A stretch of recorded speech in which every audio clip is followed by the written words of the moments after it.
After 6 rounds of the RaceKraft V8 Veterans Championship for season number 20, we finally get to make our way to this place. It's Imola is the shortened name, but it's known by a number of different names and loved for a number of different years throughout multiple different classes worth of racing. Formula One's made its return here over the last couple of years, and the racing's been interesting to say the least, let alone Lewis Hamilton winning from being over a lap down. That one will live on for an eternity. The Autodromo Enzo Edino Ferrari is 4.9 kilometers in length and plays host to a 250 kilometer affair tonight. Joining alongside me in the commentary booth is David Haynes, and Haynesy, this place is special in the Australian V8 supercar community. Yeah, overall it's a pretty good track. I've also been watching World Endurance Championship and the European Le Mans series from here, and maybe that's a little closer to the kind of racing we're going to expect across 250 kilometers, a couple of pit stops, a bit of strategy, and a track that's very much sort of two-character, a very long front straight into a great overtaking opportunity at turn 1, but it's twisty through the middle. It's got some nasty curbs. So it's an interesting track that sort of stretches the different capabilities of these cars. They got plenty of grunt. They're great in a straight line. They're also not bad at hopping a curb from time to time, but you do need to be delicate and precise with them. Part of the weight and the lap around here, this length of race is just so exciting. Yeah, indeed it is. In terms of geographically where we are, look at that little boot down there in the centre of Europe.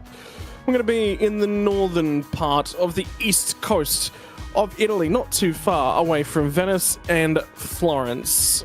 Like we said, the track map, when she pops up, it's going to be 4.9 kilometers, 17 turns will make up the duration, and well, I mean, it depends upon how you count the chicanes. There's 1, there's 2, there's realistically, if you count Aquamarine, there's 4 chicanes on the layout, but that one's always up for a little bit of debate, and there is some elevation change in it. Very flat first sector, then you get down to the hairpin at Tosa, and then you sort of climb up and down a little bit, all the way down to probably one of the more difficult braking zones, I think, that sort of exists on iRacing in a supercar, which is down the hill at the kink at 16 to 17 into the Ravazzas. So yeah, she's a technical old little place, and like you said, lots of curb hopping to be done as well. That just sort of adds to features itself really nicely to the flavour of the V8 supercar. Another one of those interesting European circuits that's a permanent venue now, but used to be streets and road, like Spa used to be the roads through there, and then they built new roads around that made it a permanent venue. Same as here, so the front straight and then around towards Tosa all used to be the road through town on that side of the river. It was too good for racing, and now it's only for racing. And so that's a little quirk of the history of this place. It's been reprofiled a couple of times, of course, with the chicane at Tamburello and at Villeneuve after the tragedy here in 1994, and then there's a few other things that just been reprofiled. None of the corners look exactly like how they used to, and you no longer have that final chicane out of Rivazza as well. From that turn 18, it is flat chat all the way past the pit straight, and then the long run curving towards the braking zone at Tamburello there. Elevation change in plenty from sort of turn 7 around, then down braking into Rivazza. Yeah, and off tracks also right there and up against the fringes of the racetrack as well. You're going to be using some of that green curb when it's on offer. In terms of what the layout looks like and what we're going to be doing in terms of tonight's racing action, that is all coming our way. Round number 7 is going to be a 52 lap affair. Not the out-and-out 300-kilometer enduro, but very, very close to it. One of the longer races on the season. Going to need to complete 39 laps to be classified as the finisher here tonight. Starting fuel of 80 litres with the full tank available to the drivers, obviously with the longer race length. Fuel burn right around that 4 litre per lap margin, and going to need to add more than a full tank worth of fuel. In fact, it's going to be around 20 to 30 litres more than a full tank of fuel. 2 compulsory pit stops. The first one is going to be required sometime around lap 24 to 25. Expect the drivers to be trying to split this one up, and the difficulty tonight is strategy is probably going to play a bigger part, Dave. It's very difficult to get an overtake done in most cars around Imola, so if you've got some pace to burn, the undercut seems to be probably the preferred way to do that.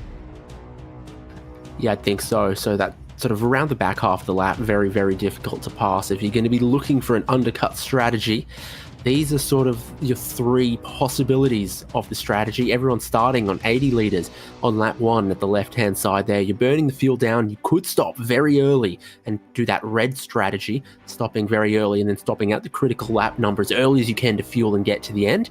Or somewhere in the middle as teal, or stopping very late and pitting because of the fuel on the yellow strategy. I don't think that's the one we're going to see a whole lot of. I think it'll be somewhere between red and teal. Yeah, and of course, to split that one up evenly, it's going to be about 18 laps, 17 to 18 laps is sort of the numbers that you're looking for. And remember, from Scott Gamble's perspective, he's tended to run quite long in terms of where the stints and the way that they set themselves up.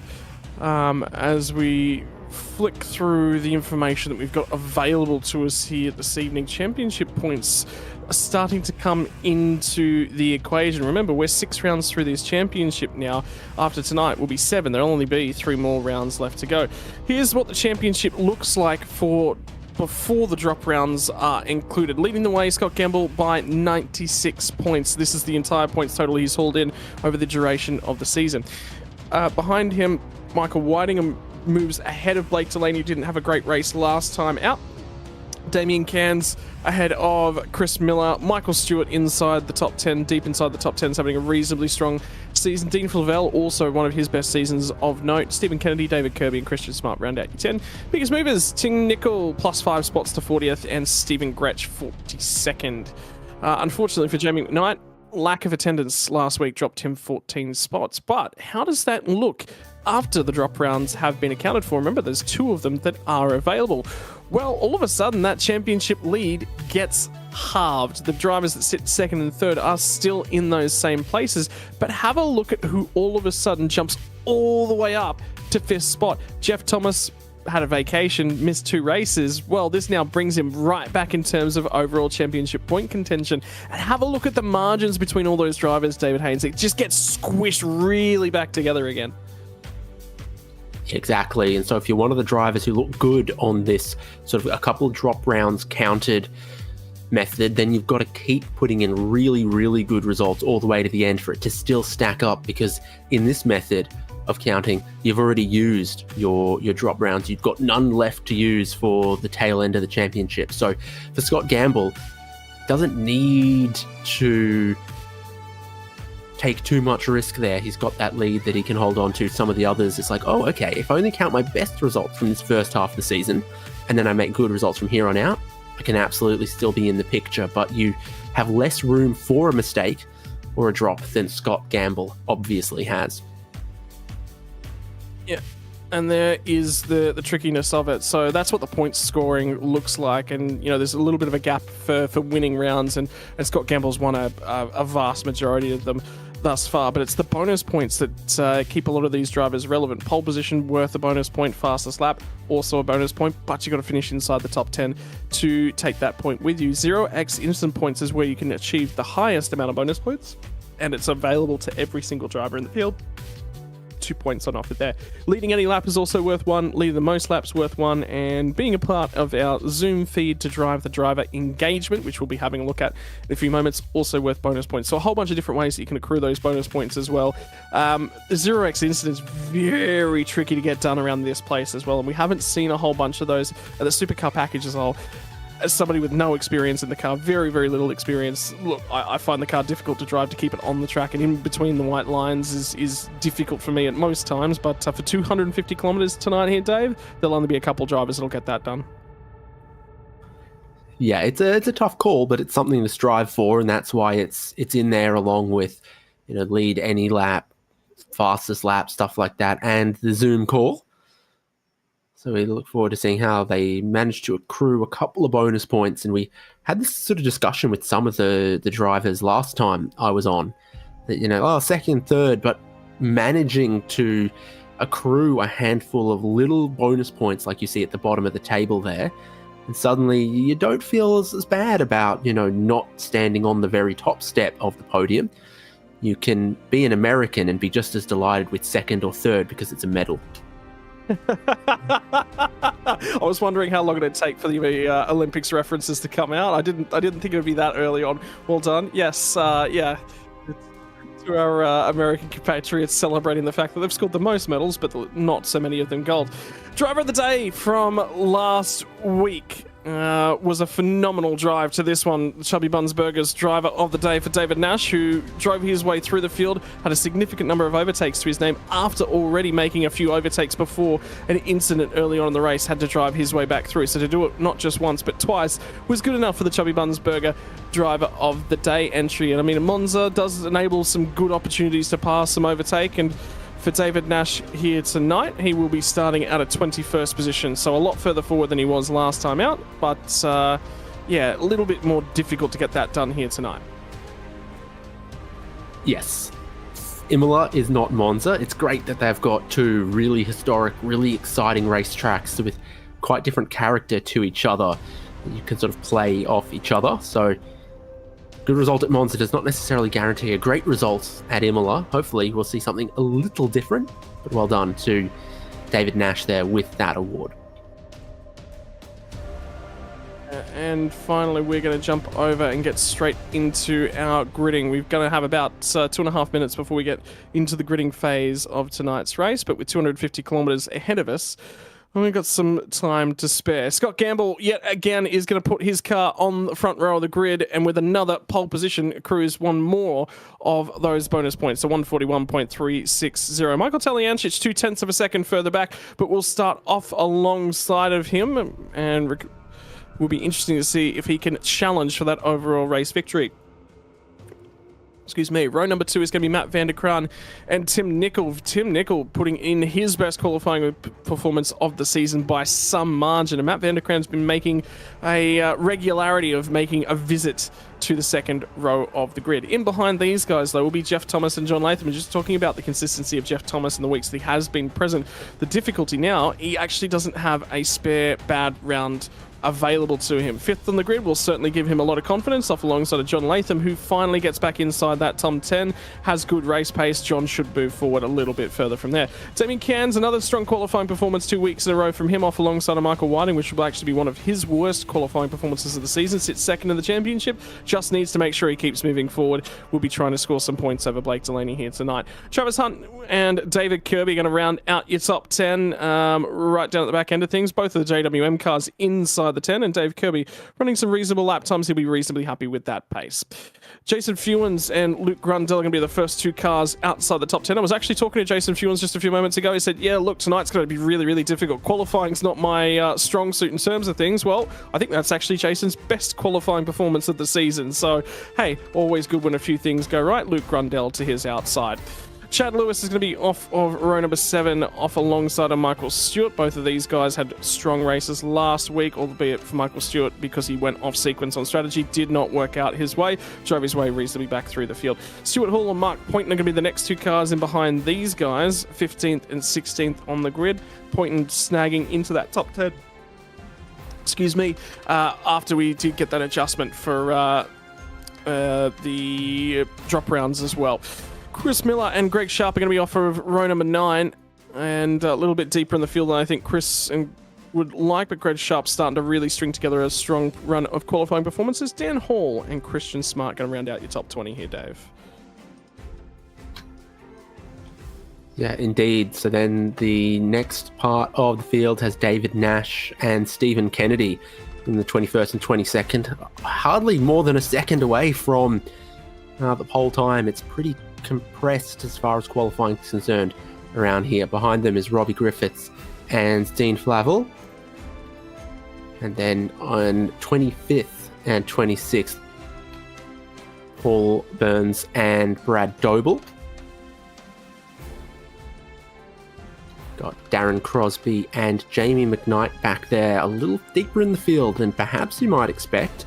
Starting out at 28th with some work to do in this long race coming up. Stephen Varga and Robert Trisdale at 29th and 30th after qualifying.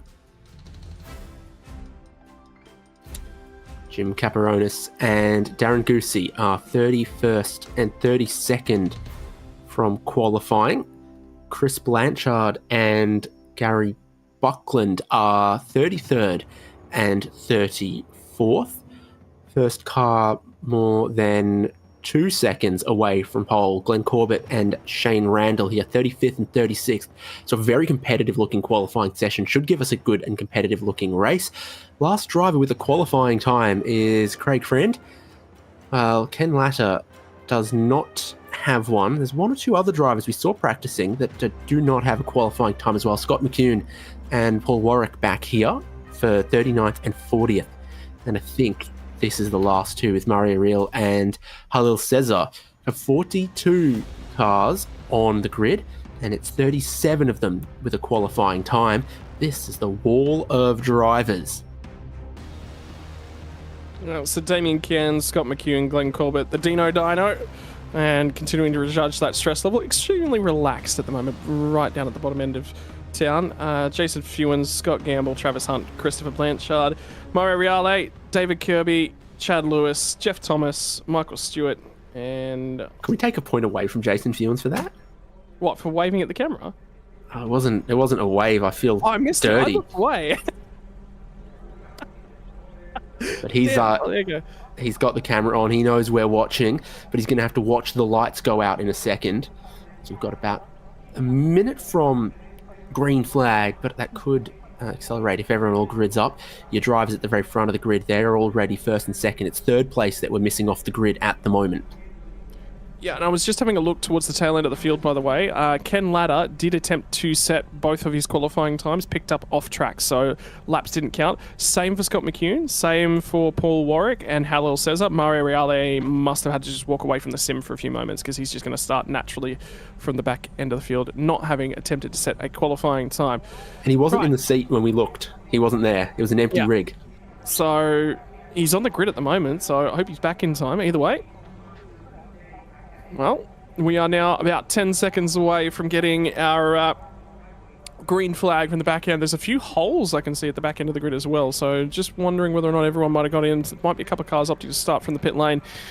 Green flag is going to be just moments away here. We will get the revs start to rise, and then we're going to be green flag 250 kilometers from Imola. Autodromo Enzo Edino Ferrari that winds through what once used to be the roads of Imola. The run down to turn number one. It's going to be about getting a good getaway. Who's going to get the drive? Who's going to spin him up? Matt Vanderkrant just spun tyres like he wouldn't believe. Jeff Thomas steps out of line to immediately go side by side. And they are 4 wide deeper in the field. Everyone trying to find their way to slot in. Someone to the grass might be Travis Hunt, I thought it was. On the run down to turn number one. Again, another car trying to slice to the inside of Matt Vanderkrant.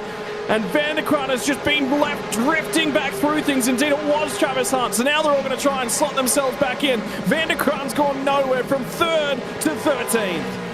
Way too many revs, lit them up immediately off the start and then never got them back underneath him as well. So we dropped more than 10 spots. Travis Hunt, you pointed out, was the driver off the road. He got back on the road, was 3 wide through Tamburello, managed to avoid a big incident. The leader's now going single file, but through Tosa, there's a lot of parking going on. 3 wide, drivers losing time, a few going off the road.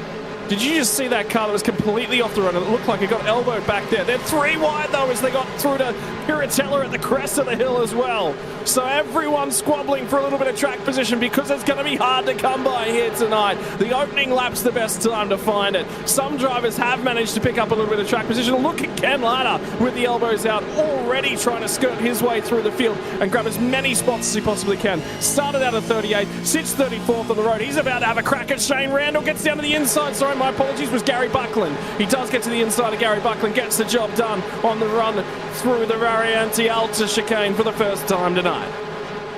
Top 3 starting to space out, but you're right, this is exciting stuff for these drivers working through the field, downhill, super long braking zone from high speed into a slow corner at Ravazza. You can lock a brake so easily. There's a little bit of smoke in the air there, but a new pope has not been elected yet. That's a great call. Something's happened to Chris Blanchard on the opening lap as he's on the radio to race control at this point in time. What's it look like back up at the front end of the field? I think they're going to go a little bit into fuel and tyre save mode as they run through the Tamburello chicane for the second time tonight. You can see them using all the AstroTurf out there at the exit of turn 4, the kink just before they head down to the second chicane, and Gamble is just running already out to a second of a margin, so might be pretty calm and in control for that one. For Tim Nicol, though, opportunity to podium at a tough technical track. These don't come about, and he hasn't had a podium in a very, very long time in Vets, so this will probably be his best opportunity. He's got to manage himself, though, here, Dave. Yeah, so obviously we're looking backwards from the leader. Scott Gamble started from pole, now leading by just over a second. Over Taljancic started from second, running second. Van der Kraan started from that third place and began to drop back, and that's where the change in the order starts to come along. Like Tim Nicol gained 1 spot from Van der Kraan, John Latham gained 2, and the driver making the most inside of the top 10. Luke Grundle's up into 8th, having started 12th on the grid, so making a little bit of early progress out of the 8th, up into the 8th position. She's a tricky old track, by the way, here tonight. There's the fact that you don't often see a 2-second variance from the front end of the split to the back end of the split. It doesn't happen at the top end of V8 Vets. It's normally about the 1.5 range, somewhere in and around there. But the variance between these guys tonight, you can just tell that Gamble's absolutely nailed it, and everyone else is just sort of trying their best to hang on as it currently stands. Right, 2 laps now in the book. And fastest lap for Gamble already achieved. So what's interesting to note is the drivers who don't have a fastest lap at all, meaning that they've been off track on their last lap. So Cairns in 7th is not going to get those 0x points. Poynton in 11th isn't going to get them. Crosby down in 27th as well, so you can see just how easy it is that if sort of on the second flying lap of the race, 1 in every 5 or 6 drivers went off somewhere or cut the corner or ran wide somewhere somehow. And 250 kilometres, Dave, with 17 incident points, it's not easy. And once you pick up one, you tend to start tripping over those boundaries a few different times. So incident point counts and drive-through penalties may be relevant here tonight, so we just have to keep that in the back end of Vermont. And incident for lap number 1 for 669 was Chris Blanchard from lap 1. Bit of netcode unfortunately impacting that incident. I've just seen, by the way, Damien Cairns go bouncing through that Variante Alta chicane, and he is going to come under threat, I think, as they run down the hill. There's also this opportunity. It's going to be Grundle's trying to slice down the inside. They get to the Ravatsas. He's just up ahead of these ones. Bowls a little bit of a wide at the second to last corner, but gets the job done. Checks up Cairns. That makes Cairns a touch vulnerable now to David Kirby. And this for 7th, 8th and 9th on the road. So the racing already, and it all triggered by a mistake out of Damien Cairns. You get the feeling that might be the way things are going to happen tonight. Yeah, and then Grundle's now made another spot from when I called it out last time and pulled a car length or so as we've rode on board here, and it looks like Cairns is under a little bit more threat than Grundle being struck back. So up into 7th, a well-placed move. Hunt's the driver in the Mustang back there, looking around behind David Kirby for 9th. Van der Kraan's not recovered from that drop to 13th spot either. It still sits there. So hasn't really been able to make any forward progress and doesn't look like he's going to make a whole bunch at the moment. Den Hall just in behind him, by the way, up 5 spots from 19th on the grid to 14th, and he's had a few weeks out. He's just got back from I think it was like a 2,000 kilometre round trip through the centre of Australia with his family, so good to see him back in the sim. At least he's practiced. Right time of year to do it, not doing that in the middle of summer. Yeah, he is practicing driving, just not supercar driving.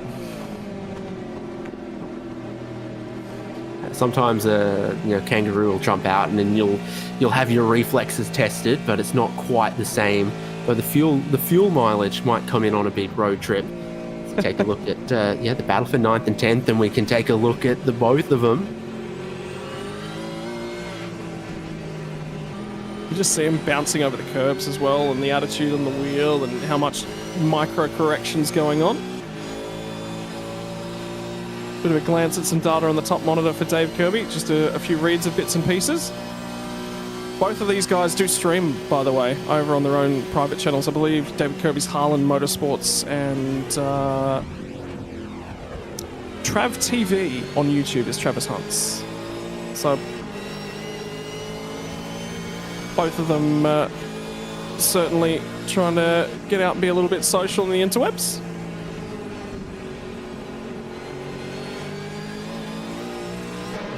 Powered by a bit of coffee there as well. Good to know. Myself as well. I missed that. I missed the opportunity to go and get some coffee. Should have done that. Shame. Scott Gamble might have time at his first pit stop. More than 2 seconds clear now, and that's your race lead. You've got to look a little bit back to Talyancic, then Tim Nicol and John Latham, and a train forming, I think, from 5th place. Because Grundle and others starting to catch Jeff Thomas just a little bit. There is the Scott Gamble. Boxes are in the same place as 2 weeks ago, I think. Yeah. And he's just in cruise mode as well. Which is real calm, real collected, real chilled out. Not too much going on for him, but you're right. Luke Grundle is the driver on the move. He took 9/10 of a second out of Whiting ahead of him in the most recent lap. And Jeff Thomas a little bit less than that. So 2 drivers just ahead of him on the road, fighting quite hard. I'm going to continue fighting quite hard to crawl out of the final corner. The difficulty tonight, and you're probably going to hear it as they come past the camera here in a moment, is they're running at a gearing ratio at the back end of the straight. So normally a draft might eventuate into an overtaking opportunity at the back end of the straight. Well, there's just not enough legs in the car with the gearing ratio chosen, unfortunately, tonight. Means the car's a little bit better set up through the middle of the lap, but at the tail end she's just a tiny little bit too short to allow any overtaking with the draft. Yeah, we were riding on board with one earlier and you saw them get up to 6th gear. You saw the rev lights go on and then they were just flashing in the red for a little bit before they reached the braking zone. Theoretically, as your tyres wear out, it becomes a little less of an issue. You're not getting quite the same traction progressing the throttle out of Ravazza, and then you might be braking just a little bit earlier into Tamburello. So with the combination of those two, the amount of time spent making sweet 7,500 RPM music reduced somewhat once the tyres aren't quite as fresh, but it is a very grippy track at 20 degrees Celsius, 18 in the air, so there is quite a lot of grip out there on these fresh tyres at the start of stints. Just see Jeff Thomas is having to defend quite a lot because here comes Whiting thinking about it at Ravazza. You've got to be alongside before you get to the braking zone at Ravazza, otherwise you're just never going to get that move done. Oh, look at the attitude from Jeff Thomas though, as he spins a lot of tyre coming off of the final Ravazza onto the start-finish straight. Call it a straight if you will, there's a ton of kinks in it. And Michael Whiting's going to get to what will be the inside when they get down to turn number 1. Not complete, and Jeff Thomas is actually exceptionally deep down in under brakes. They're going to go into turn 1 side by side, still down there, still alongside. Finally, Whiting's going to clear, and Jeff Thomas finally forced to yield. And Grundle says, well, if you guys are going to squabble a little bit longer over it, I want to have a crack here as well. Grundle gets alongside. When they get down to the second chicane, backs out. A little bit too difficult to get that one done from the narrow angle, but he's still having a crack, and Thomas is under assault. Yeah, fantastic, but it all starts, just no traction. We were riding on board with Jeff Thomas, and out of Ravazza, he got it sideways. You saw his hands correcting for it, caused a side-by-side battle through Tamburello that he eventually lost to Michael Whiting, and that bit of side-by-sides brought everyone else in. They all smell an opportunity, like Grundle, like Cairns, like Kirby behind, even Travis Hunt getting in and amongst it, and Mark Poynton's moved some spots, and he's to the tail of that train that could all kick off as well. Yeah, it really brought Poynton back in. He was actually off the tack end of that train, so he's gained 5 since the initial start of the race. There'll be some guys in this train fuel saving, and some of them trying to really gain time. I just saw Damien Cairns just hop a whole bunch of curb, and I was wondering, no slowdown penalty, so that one's actually okay. Would have picked up an off track for it, but it was a whole bunch of curb at the chicane at the crest of the hill. And again, race car drivers, they don't like to stay in between the lines. Not if you can go quicker by ducking out of them just a little bit. So here's another onboard 5th gear pulling up into 6th gear and revving up. You can listen to it.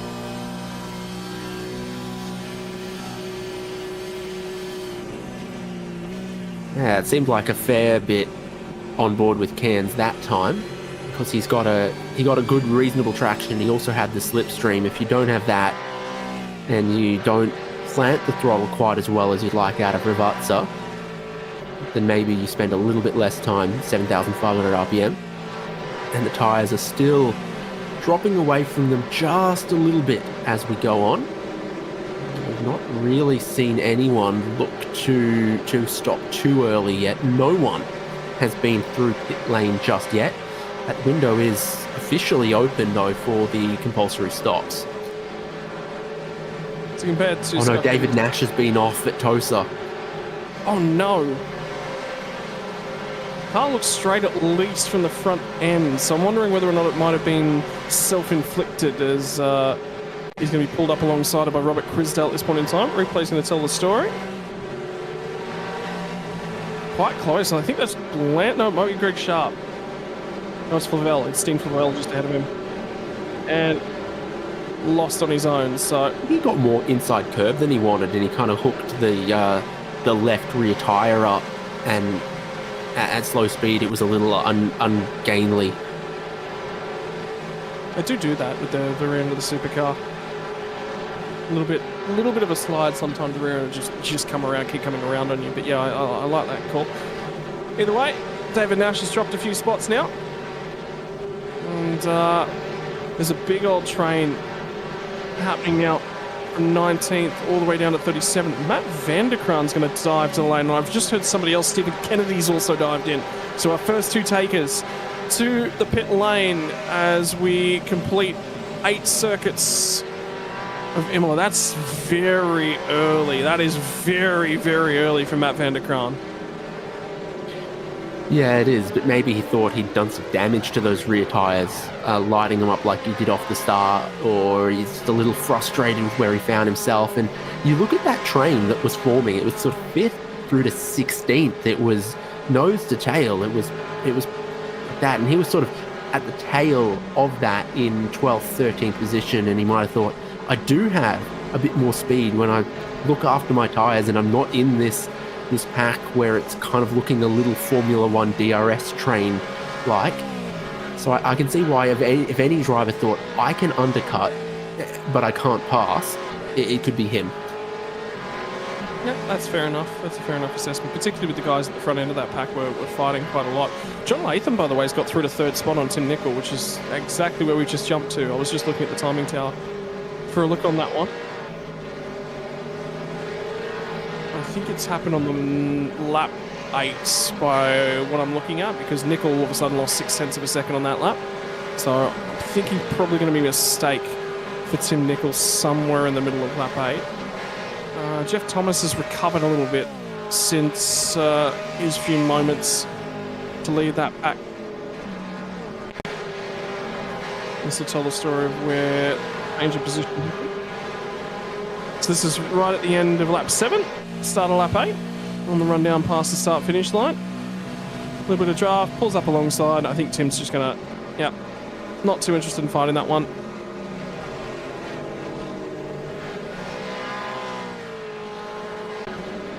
Right, pretty tidy between the both of them. Craig Friends had an off at Rivazza, and he doesn't think it's his fault. So we'll have a look. It won't be for us to judge, but it will be for us to have a look at. Paul Brown squeezing in on him, but the interesting part is, as he tracked out a little bit there and effectively turned himself across the nose of Paul Brown, very tight, the Rivazza. It's difficult to go too wide down there. Plenty of space there. Tiny bit of a rub in between.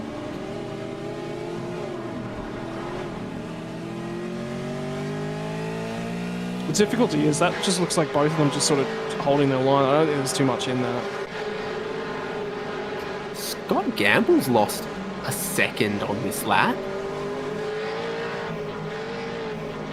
Suddenly Talyancic is 1.1 seconds back. It was over 2 seconds a little while ago. It seemed like an absolute age, and he's lost another 10th out of Rivazza. Scott Gamble, it's about to be underneath 1 second. So, yeah, previous lap of 142.6 and then into 143.6. So losing a second on the lap just completed. for Scott Gamble. He's lost 8 tenths in the first sector, so unless it's a bad exit on the previous lap coming off of the Ravatzes, well, I reckon there's a mistake in that first chicane. I think good spot, good call. Suddenly Taljancic, smells an opportunity, and is it possible he's had a big enough mistake that it cost him his 0x that he might have wanted to hold on to? See if we can get to the start of that lap that Scott Gamble just completed.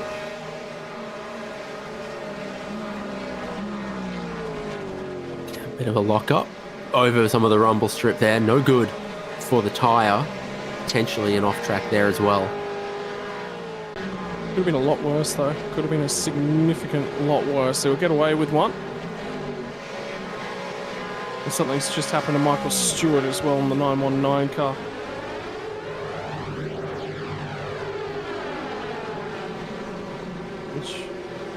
Turn 1 on the current lap.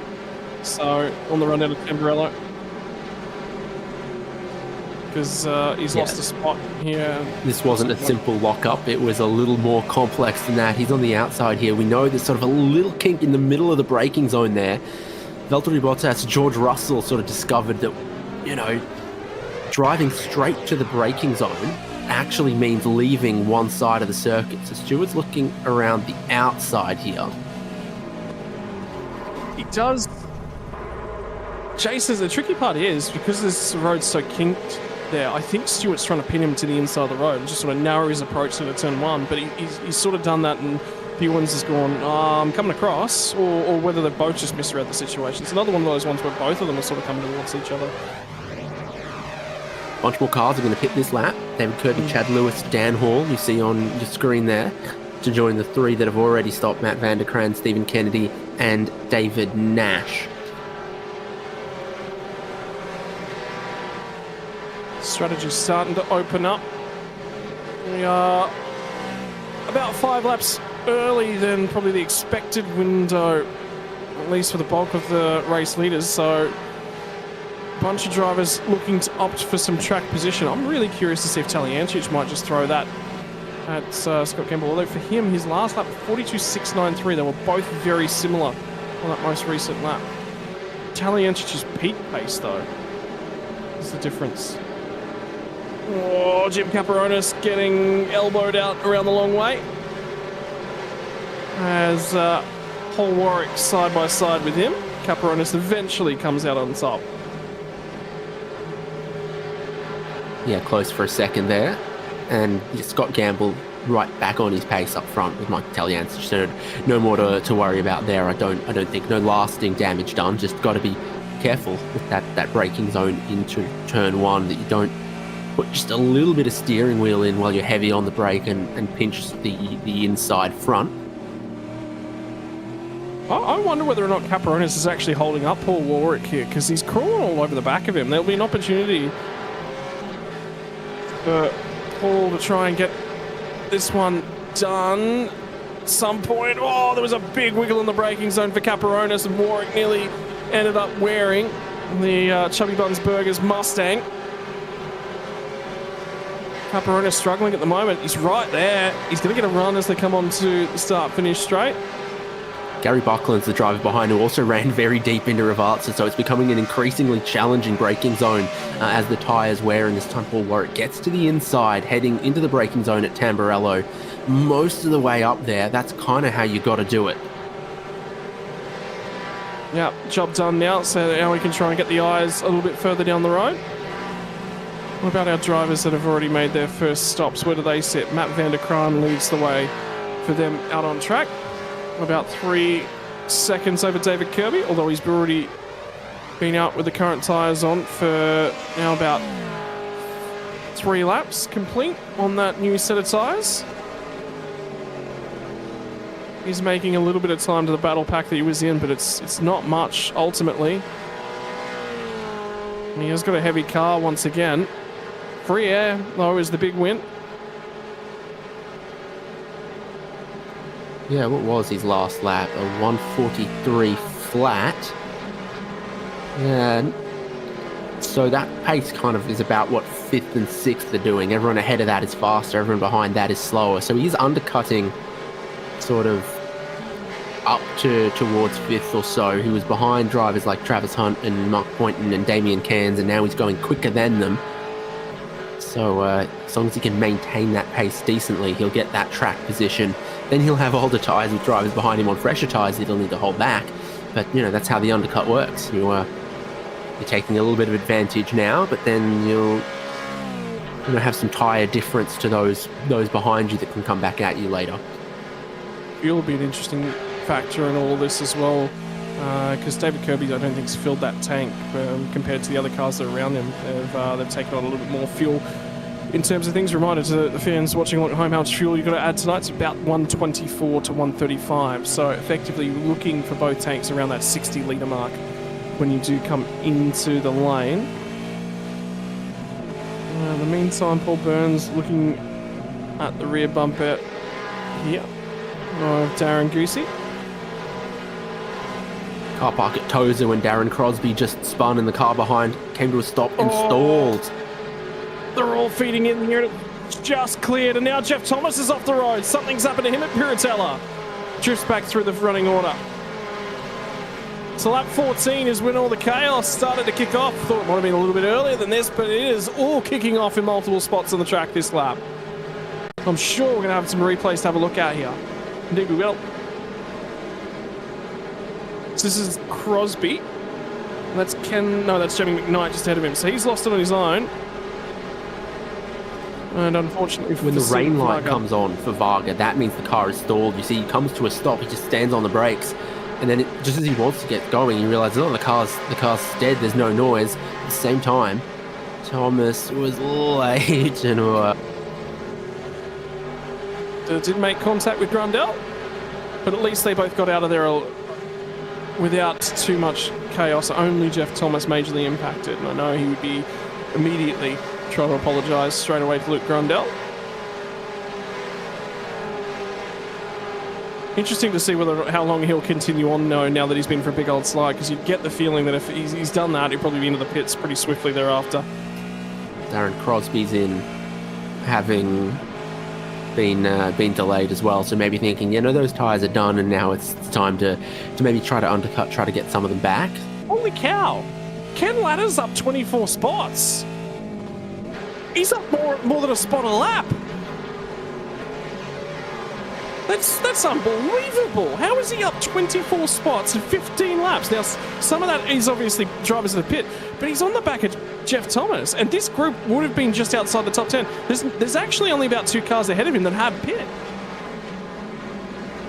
That's phenomenal. He's cut his way through the field pretty consistently, and then a couple of incidents and a couple of pit stoppers have maybe given him another sort of 5 or 6, but there's an interesting way to look at it there. Plus 17 without drivers who have pit, and quickly maybe get the Sharpie out, make that plus 18 in a second. It's just right in behind Jeff Thomas, heading down to Ravazza. Thomas deep now at the first Ravazza. Again, Ladder's going to close in, be right on that gearbox. I just heard the alarm going off for somebody who's dived in the pit lane. It's Travis Hunt up ahead of these guys. So now Ken Ladder's going to try and pick up a little bit of a slipstream. And Thomas looking in the middle of the road, going to cover it. Going to force Ken to go the long way round, runs out of revs, dives to the outside. And you know what? Jeff Thomas actually lets him go in the end. Oh, Ladder's deep, pulls it up, bounces over the turtles. He's still got the spot at the moment. Is Thomas going to let him come back in? Yes, he is. He's not going to fight that one too hard. It's kind of a weird car positioning to then decide you're going to let him go, because I'd stay to the right on the pit straight. He had the inside covered, and then he tapped the brake, and Ken Ladder's like, oh, okay. And obviously kind of surprised me a little bit, because he then did get in too hot, but avoided major catastrophe. Yeah, I was not expecting him to let that one go. I agree completely with you on that one. So plus 18. Yeah. 26 spots overall as it currently stands.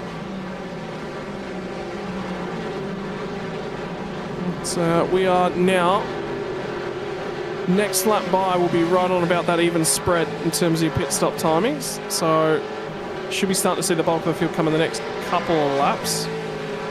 Although there'll probably be a few takers that'll look to run it very, very late. We're very lucky with, iRacing broadcasting. We can pull a replay of anything. We can ride on board with anyone, whatever. But I do love to watch a race like this and think, if I was going to bring my camping chair, where would I put it down? And my answer is Variante Alta. These cars launching over those massive curves. There's been a bit of action there, and it makes the cars really unpredictable and dynamic around that part of the lap. Yeah, it just reminds you of sort of the Gold Coast, doesn't it? Just that one section. With the amount of bouncing that goes on through the chicane, Michael Stewart's having a reasonably quiet night at the office after his early dramas, moves his way inside the top 10. The front four still yet to pit. I believe we might have just lost Dan.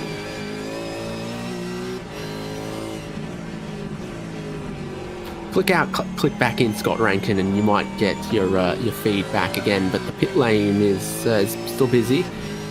Paulo Cesar is in. There's a handful of other drivers. Jeff Thomas is in. So now you've just got the top 20-ish that haven't stopped with another 5-6 drivers just working through the pits now. Scott Gamble working his lead back out closer towards 2 seconds where it was before he had his mistake.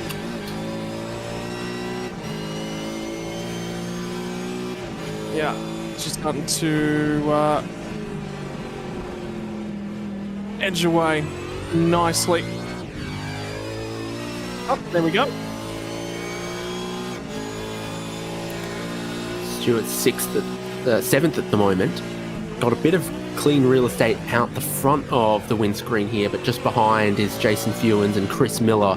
So they might either pit to get away from him, or we might see Michael Stewart pit. We're going to see Jason Fewens pit to get away from him, but Michael Stewart's also in.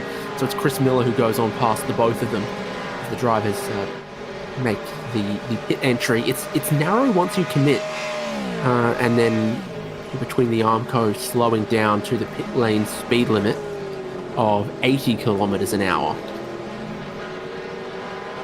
It's a reminder to everyone watching along at home, the range on that first tank was about to the end of lap 20 without any fuel saving. So we're on lap 18 now. Everyone can only go about another 2 or so laps, depending upon whether or not they've done some saving. And the big thing here for Ken Latta is that he's cut his way through the field. At the moment, sits inside the top 10, strategy affected, obviously. But sitting in a reasonable spot. And now he's going to have some tyre offset to a bunch of cars around him. And catching up to Chris Miller, teammate from Fishy Motorsports, as well as it currently stands. So potentially another nice, easy spot for him to take away.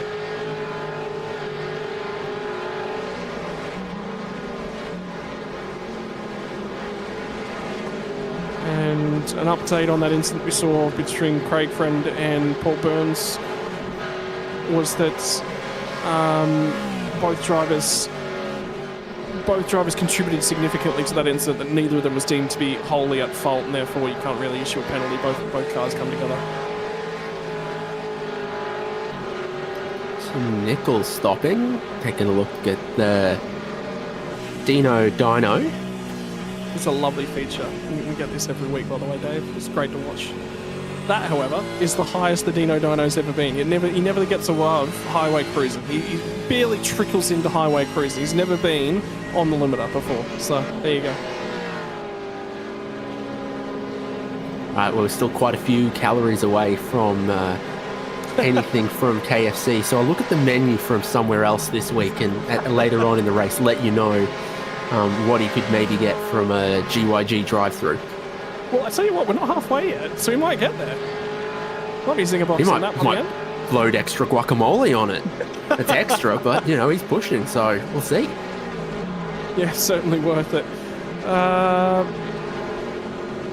Yeah, now we're on to lap number 19, so really 2 laps away. So end of this lap, next lap is going to be about where the pit stops are. Ladder's now dived to the lane and got his stop out.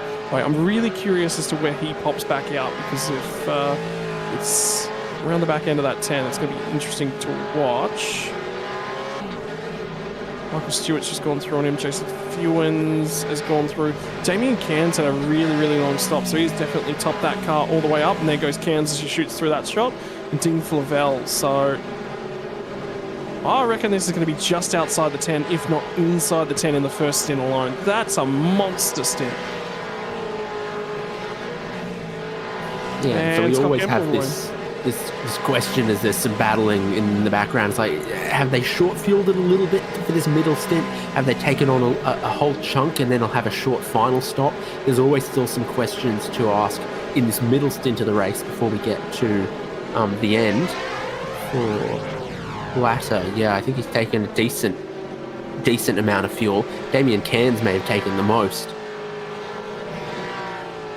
Well, I'm going to say Cairns is probably sat idle. Static. Tim Nicol took one of the longest stops as well, which is really... But the transit time doesn't check out. It's interesting. I'm seeing some discrepancy in sort of transit time versus stop time, and often that means drivers have maybe overshot their box and then had to reverse. That seems to be a guarantee every race at the first round of pit stops that someone might go strolling past their pit stall if they haven't worked out where it is. Interesting to note as well, there's actually a huge pack of cars now that's sort of packed up back together. Back end of it's Jason Fewens. There's 4 cars just ahead of him, which is Stewart, Lewis, Christian Smart, and Dan Hall's at the front end of it. Remember, Dan Hall came to the lane very, very early, so he's about to yield a spot potentially. Christian Smart's going to try and line him up, go the long way around. Hall covers it to the inside. He's going to fight it all the way to the apex. Does still hang on to that one. 5 laps in terms of the tyre offset here, and Chad Lewis nearly gets in the back of Christian Smart as he gets this big old snapper oversteer. Oh yeah, it's certainly interesting right now. You've got a little bit of tyre variation, some to others. 8-lap old tyres for Dan Hall, 3-lap old tyres for Christian Smart, 8-lap old tyres for Chad Lewis, and then you saw Michael Stewart maybe having a look at Chad Lewis, who got a bit squirrely, I think, coming out of Tamburello and then towards the Villeneuve chicane.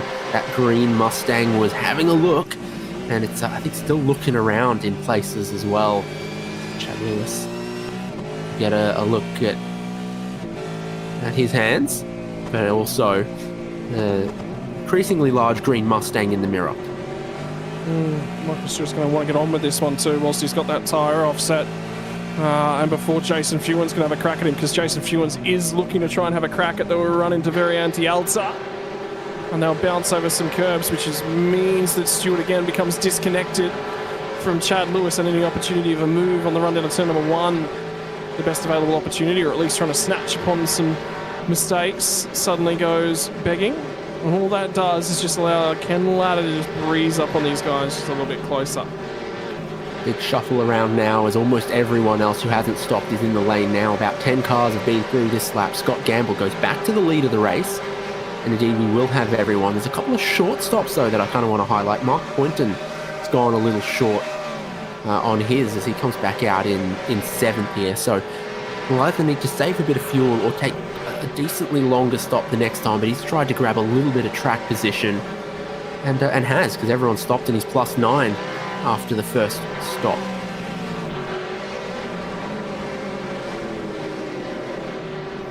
I'll tell you what, Ken Latta in a very, very reasonable spot, sits 16th on the road, so that's a Matt good Van der Kraan, it's not been his day. He's also been one of those drivers to spin at Tosa. And there might have been contact in it as well. He's going to try and feed back into that big old battle pack we were just talking about. And Luke Grundell tries to get down to the inside. Does get a nudge. But I wonder whether or not Van der Kraan might have turned back down on him. Grundell looked like he might have missed the apex too. I thought I saw a bit of tyre smoke appear potentially. Sure, the onboard will tell us, but you are way back there.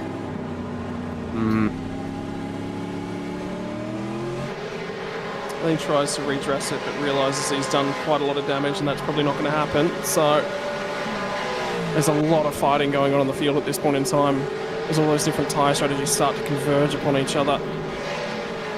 So lap times are not at their premium right now, and that's why you see that Taliancic is 2.5 seconds off the race lead, but John Latham 5.8, and then 15 seconds back to Michael Whiting, because they're all just fighting, whereas the guys up at the front have had a pretty clean sailing.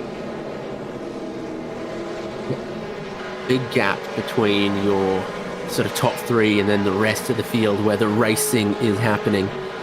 I said for Poynton, a rather short first fill, but for Tim Nicol, he might have taken a little over 30 seconds of fuel, and he's right at the tail of this group in 9th.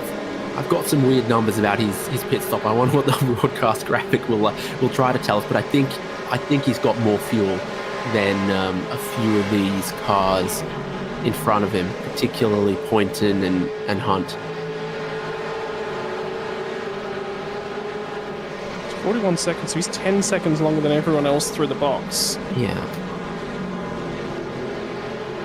Sort of 13 seconds longer through the lane. I'm going to throw you a weird one here. I reckon he meant to take 30 seconds worth of fuel and forgot to take tyres, which would be 10 seconds longer than everyone else's stop. I reckon that's what happened to Nicol, because if he winds up after the next stop, he gains no track position. That'll 100% be about what's happened. Could have taken a bit more fuel though, because for example, David Kirby in this train in front of him stopped 6 laps earlier than him and was able to fit 30 seconds of fuel. So you could fit more than 30 seconds of fuel. This is Nicol's stop, his pit entry. He got down to that 80 relatively convincingly. He's looking, where's my crew? He hasn't overshot them at this point. He's at facilities here at Imola. So he's going to be all the way at the other end of pit lane too.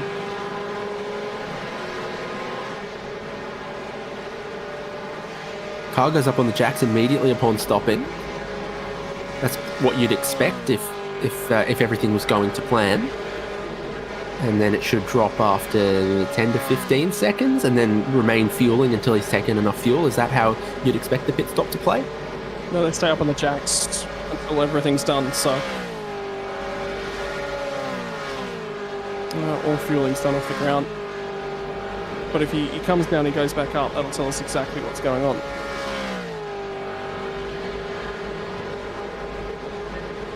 Feels like an eternity sometimes when you sat there in the pit lane too.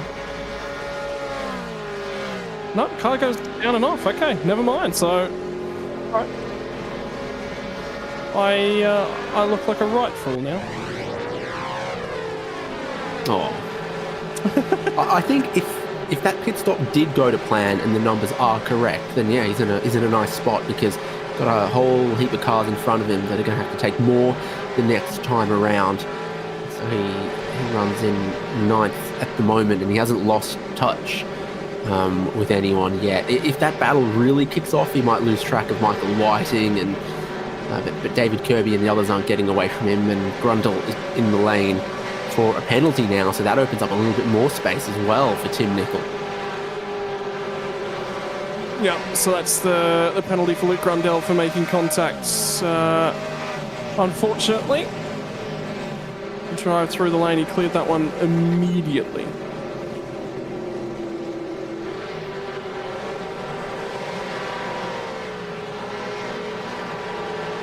But that'll be the incident down at Toast of contact with Matt Vanderkran that we did see a couple laps ago. Now that escalates David Kirby to 5th spot and ahead of this train. You talked about Mark Poynton with that 5 seconds less worth of fuel. He's now light and agile and looking to have a little bit of a crack at Dave Kirby. You can just see that they're all crawling all over each other at this point in time. Everyone's just looking for a little bit of an advantage. Anything they can do, try and escalate themselves just a little bit.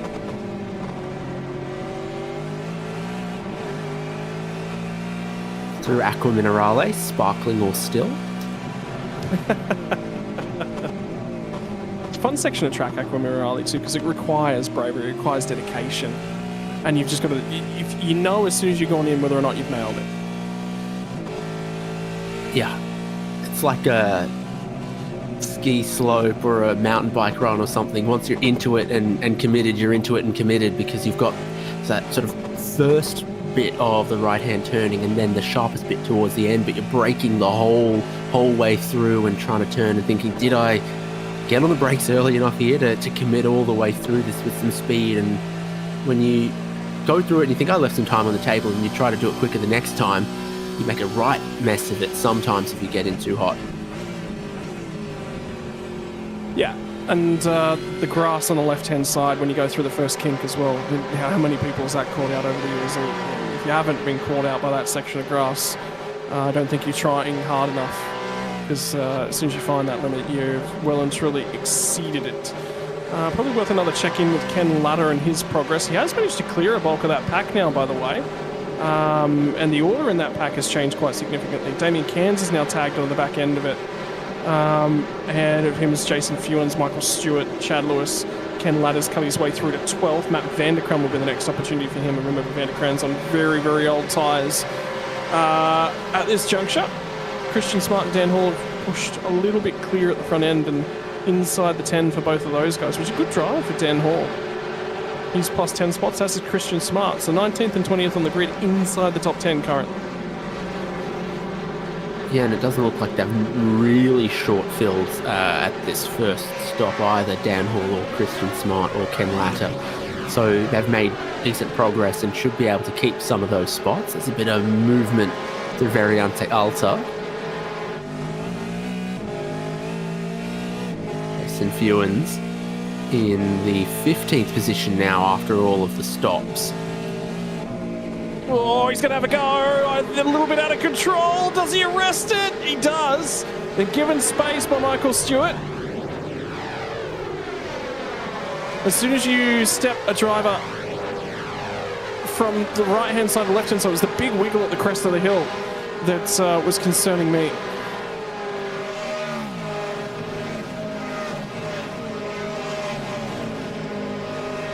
And you always get worried when you come across the crest of that hill on the run down to Ravazza out of shape.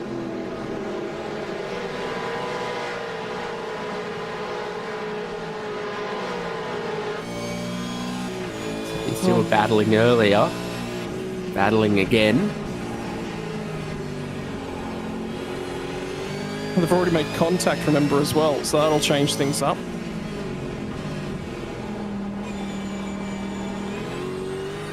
Jason Field probably saying something to his team there. Probably something entirely unbroadcastable. Does sit in Discord and chat, by the way, with Jeff Thomas and Travis Hunt. So he runs with both of those guys. Tends to socialise a fair bit.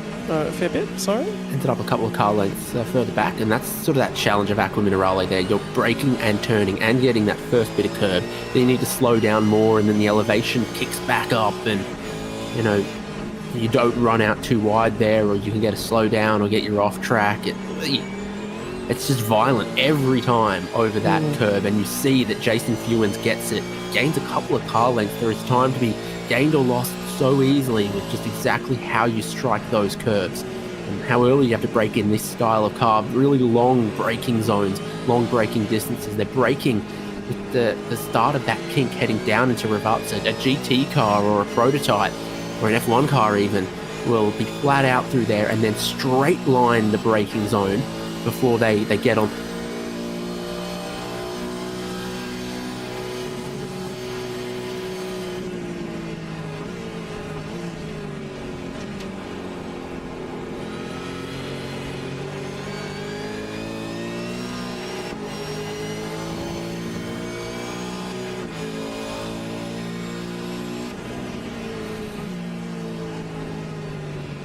And back on with the action. It's really interesting because we've got sort of two packs towards the front end of the field. So basically 1, 2, and 3 on the road are just all separate. I think Latham's actually starting to potentially come back a little bit at Michael Taliancic, but he's just sort of drifting at the moment. Michael Whiting sits pretty comfortably in 4th currently, and then there's sort of 5th back to 8th, which is where Tim Nicol sits in 8th. And the difficulty for Tim is that if he's got 10 seconds, about 10 to 12 seconds more fuel on board, at the moment he is going to come back out ahead of Michael Whiting. but he's going to be about 10 seconds behind John Latham. So he's going to work out he still will hang on to 4th spot as it currently stands. Oh, hang on, something just happened to Matt Vanderkran and McKenna Ladder as they went through Variante Alta side by side. So Ladder's starting to get the elbows out. He has caught Matt Vanderkran trying to make the overtake, but they are arrayed as if it was done at Variante Alta. And that is not easy to do. Now still trying to latch on, and Matt Vanderkran, this will be the part of the stint where he's now vulnerable. The ailing back end of the tyre strategy. How much longer will he go? 25 laps will be left when they cross the start-finish line. So we are now past the halfway mark. And he'll be vulnerable to Chad Lewis. Chad Lewis will probably show the nose. Indeed he does on the run into turn 1. Late on the brakes, gets deep down the inside. Doesn't pinch a brake, props him up at turn 1, gets the job done. So now Matt Vanderkran is starting to become a little bit of an endangered species. Yeah, Vanderkran was obviously one of the first to stop after just 8 laps. So now his tyres are approaching 20 laps old. They've done 19. They're 20 by the end of this. So there's a few cars behind him now that are starting to look mighty aggressive. So we've seen Ken Ladder get through, Chad Lewis get through, Michael Stewart, Jason Fewens. That little battle will be the next group, and Damien Cairns, Chris Miller as well. So it hasn't worked out for Stewart as he was tucked up behind, and now Jason Fewens, always the opportunist here. Should he just wait a second till they get up to Vanderkran? Yeah, see if he gets checked up a little bit, but I think Fewens thinks that he is faster. And Michael Stewart will think about the opportunity. Chris Miller's now driven up to the back end of this pack as well because of all the squabbling that they've been doing. So everyone that's in this pack is absolutely quicker at the moment. They just cannot show it just with all the fighting that's going on. Christian Smart's probably thinking, I want to have another crack at Dan Hall. I reckon I can get him. But the other thing I'm learning about watching this as well, Dave, is that even when you're on the older tyres, you're still able to defend. You're still able to hang on to the positions, and that makes me go, ooh, 20 laps to go. I think I'll have an undercut there. Yeah, 20 to go, I can see it. So still a little early for that, and you've got a bit more pain to suffer through for anyone who stopped too early, like David Kirby or Matt Vanderkran or even Stephen Kennedy. Christian Smart's just gone the long way round through the first chicane, still on the outside as they get to the kink in turn 4, just about made contact. Here comes Ken Ladder as well. He got an opportunity to get up alongside, slides it down the inside. Dan Hall loses 2 spots in about 4 or 5 corners, but he's still hanging onto the car. That nearly ended up in tears for all 3 of those boys.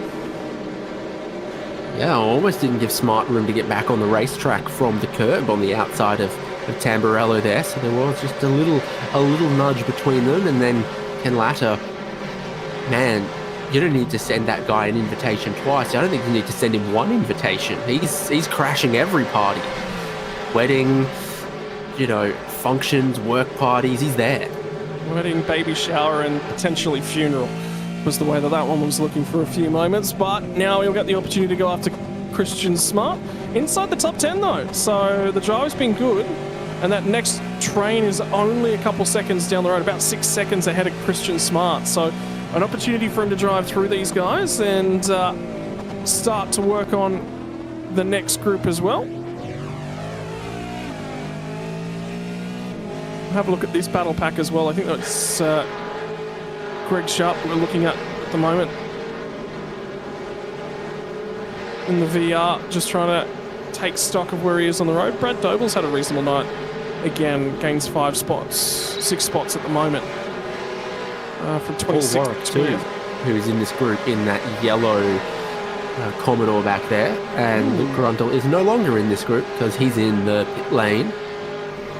Sorry, no, Warwick's I had it right. I don't blame Luke Grundle. He definitely had a lot of pace to burn, so he was getting held up. He needed to start moving along. Stephen Kennedy's getting a little bit of a hurry up at the moment from Paul Warwick. You mentioned plus 20 after starting from the rear of the field. We'll try and pick up another one if he gets a good run through the chicane. Have a crack at Tosa. Not far enough up. But again, another driver with a little bit of pace at the moment that's just struggling to get the opportunity to show it.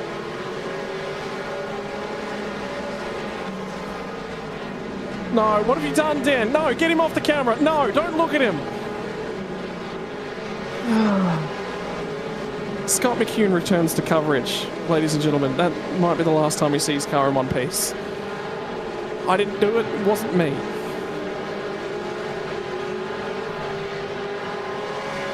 A lot of little battles through the field. So it's very exciting, this middle part of the 254 kilometres, when you do have a few drivers who pitted early, did get that undercut, but now it's coming back to bite them. They've sat down and dined, but now the bill's coming. It is. I mean, 10 horse pace is reasonably good, though. I'm looking at a couple cars up and around. Remember, he pit on at the end of lap 11. Most of the rest of the drivers pit at the end of lap 18. So 7 laps the difference. He's still ahead of a whole bunch of them. He's sitting really, really pretty. Is now Matt van der Kraan is going to be, again, one of the first to dive to the lane for the undercut. And Ken Latta shortcuts the first chicane. He's got to slow down to try and clear. He's going to try and clear that one as quickly as possibly can, because if it carries on, it gets worse and it gets worse. And he's still got the slowdown penalty. Still got the slowdown penalty that he's trying to clear. And now Dan Hall did get to him and overtaking him. So all that work that he's done, now a little bit of it gets undone. Yeah, it was a big cut of the first chicane there at Tamburello, and it took him a long time to get rid of it. Lost a couple of spots because of it, had to try to do it in a way that he wasn't going to get rear-ended, and that also took him off the line, maybe dirties the tyres a little bit. Have to get back into it, but we've seen 2 mistakes, I think, there from Latta. We'll see Chad Lewis light up the rear tyres, but maybe that braking is the thing holding Ken Latta back. Now he's going to have to try and get back after Dan Hall. I am curious about how the incident point counts are looking for a bunch of the different drivers as well, because there's a few that we've seen just sort of taking a few off tracks. We talked about it. It would be tight. But current stance. No one surveyed. Only drive-through penalty we've seen is Luke Rundell thus far tonight. Contact with Matt van der Kraan. Curious what Matt van der Kraan's pace looks like now that he's been released a little bit with the fresher rubber.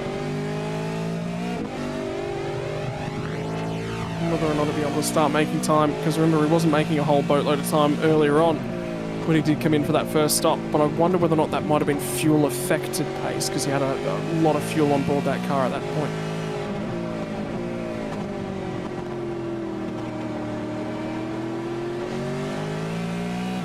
.20.5 laps or so left in the duration of this one. Under 100 kilometres now, the distance to home. And if you're thinking about an undercut, maybe at the tail end of this lap might be the way to go. So we're keeping half an eye on Travis Hunt, sitting 7th on the road right now. Tim Nichols starting to recover a little bit in terms of pace as well, starting to close back in a fraction. So now that he's burned some of that fuel weight off, speed looks reasonable.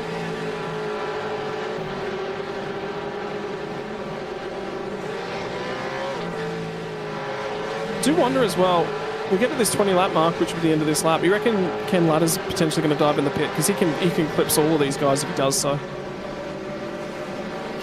You'd think about going early for sure if you had a significant amount of pace but was still just not making progress through the traffic. It's only once he really stalls out that I think it makes any sense, because right now, do the opposite of the guy in front. Good call. Yep, Dan Hall now dives in the lane, so he's undercut at both stops. This one will probably be only a few laps earlier, so he's put a very long middle stint into that race. Short first stint, and will be 20 laps to the flag. So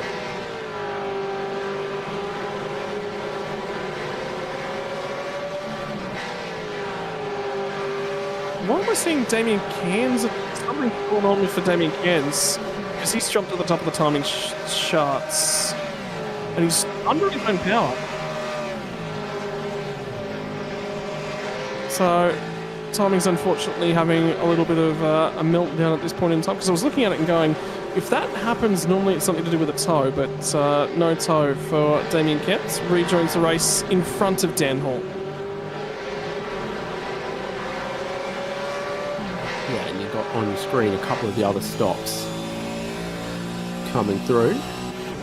Scott Gamble is out front, but he's starting to look at a little bit of lapsed traffic here, isn't he? Because there's cars that have stopped twice and he's only stopped once, and you were talking about there is a bit of a pace difference between him through the meet and then the tail of the field. We've seen a handful of incidents, we've seen drive-through penalties, and it's not the longest lap ever around here either at 4.9 kilometers. It's really not much longer than Sandown, to be honest. All that combines to make it quite easy to get a bit of traffic. As compliant as they all are, you're still seeing them, you're going to find them. Yeah, David Nash was the car that gets out of the way. David Nash is such a huge moment. Oh, nearly buried himself in the rear end of Scott Gamble. And he just picked up the grass on the right-hand side on the way into Piratella. He would have been head and hands if he'd made that mistake and taken Gamble with him. I wonder whether or not Gamble saw it coming, released the brake pedal just a little bit. But it was a heart-stopping moment right there. Yeah, and that's to the point I say that, you know, as nice as everyone's trying to be in the traffic, it's still something you don't want to deal with if you don't have to, exactly for reasons like that. You're just putting your fate in other people's hands a little too commonly. He's got the fastest lap by some margin. So he's definitely looking to earn probably all the bonus points. He'll probably run the fuel stint all the way up, because why not? He's got 3.5 seconds right now, so even if Taliancic goes for an undercut, he'll have an opportunity to sort of assess that one. Pit lane starting to become a lot more active. Crosby, Kennedy, Burns, Craig Friend are all in. I've just seen Stewie Hall come out of the lane as well. So with 19 laps left to run, sorry, it'll be 18 laps left to run. Bulk of the field starting to come through the lane. Probably not too far away for everyone at the front end of the field. That's Mark Poynton, by the way, don't forget, had a very, very short fill at his first stop. He's got clear air ahead of him as a few of those cars have now pit. But second stop's been pretty short for a few of these guys. Dave Kirby probably one of those ones that'll have just over 10 seconds. You would assume Michael Stewart's also in, and Flavel now in as well. So, yep, here come the stops. Who do you have as leader of cars who've pitted twice? It's going to be JC Fewens, was one of the drivers that looked for a little bit of an undercut. Yeah, and then his stop time I'm seeing is very short on this second, 12 seconds or so. His second time through the lane.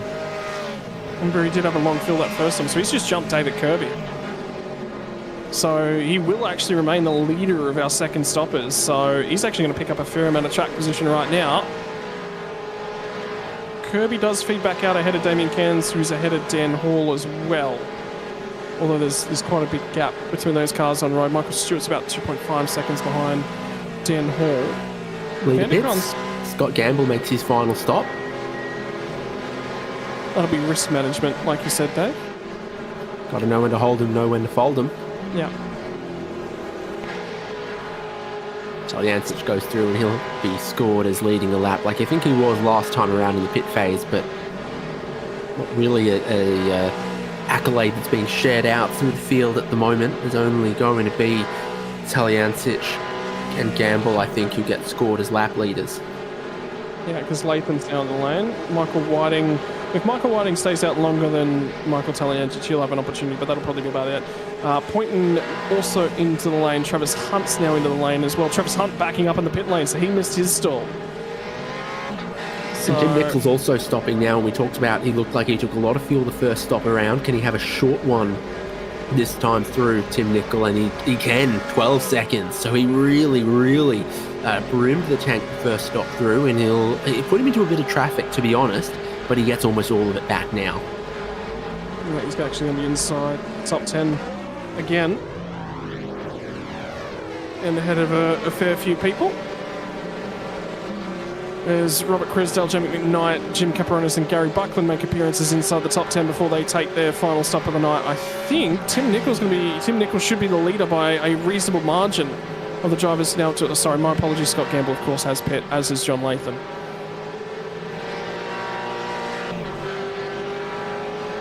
But you measure him that he was 8th or so in behind a few guys that I believe he's now jumped. Yep.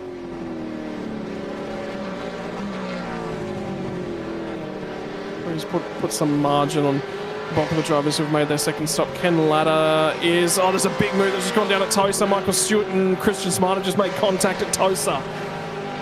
And Stewart tried to set a big old dive bomb, locked a front right. And now that's going to bring all those guys that were fighting so hard much earlier back together again.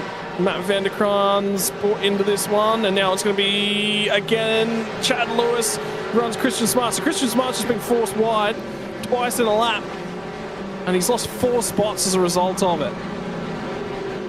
So it's a move we've seen happen a few times. One driver gets a better run through the chicane of Villeneuve, and it was Stewart who thought he'd have a look down the inside of Smart at Tosa in that green Mustang.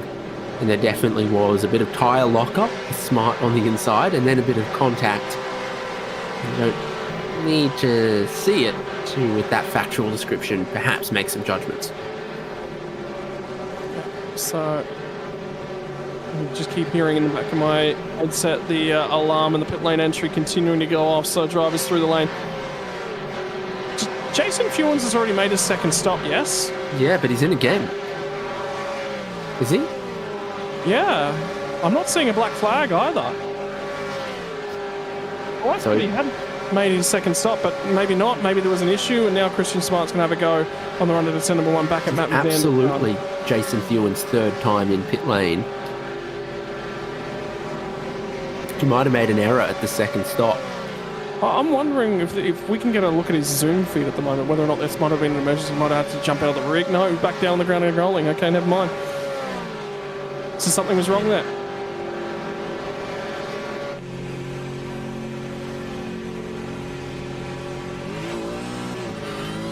Yeah, dramas, no doubt. No one would be aiming for a 3-stop strategy. Not when it's cost him 20 plus spots. Didn't have a... No, it's because he stopped in the box and taken another 20-some seconds. Gee, I don't know. It's not even fuel. This is earlier. So, yeah, you got Smart, and then Stewart in green gets a decent enough run through Villeneuve. Late switch to the inside.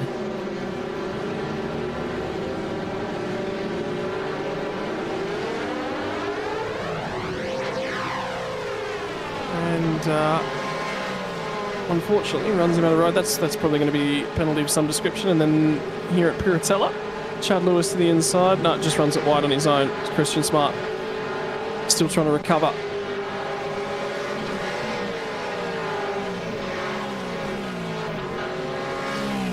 Oh, okay. He's annoyed about something. Don't know what it is, but he is annoyed about something.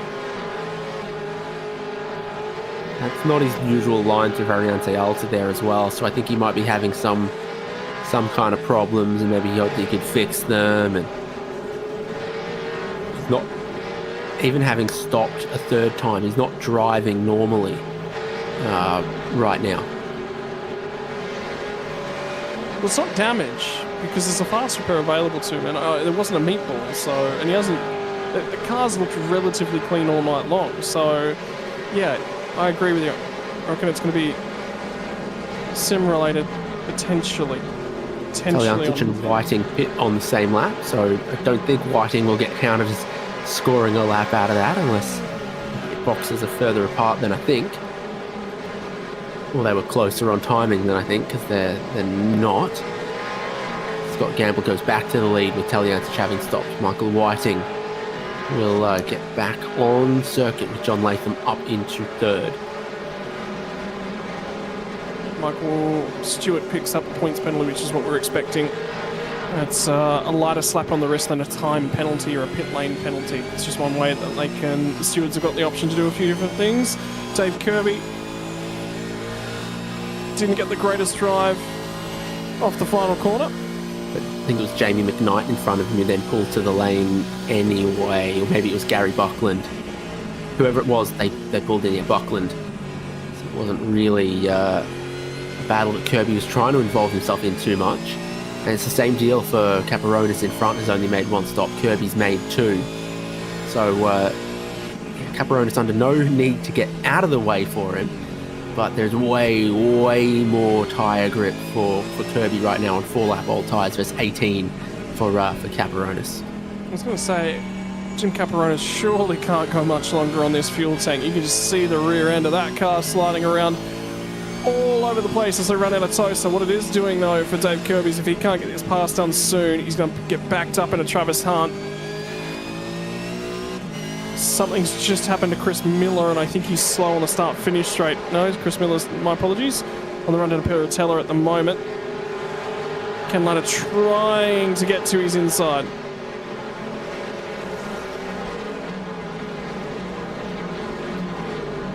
Going to make it work at Aqua Minerale between the teammates though. Heading uphill, both of them getting a bit squirrely there, trying to put down over 600 horsepower with that elevation.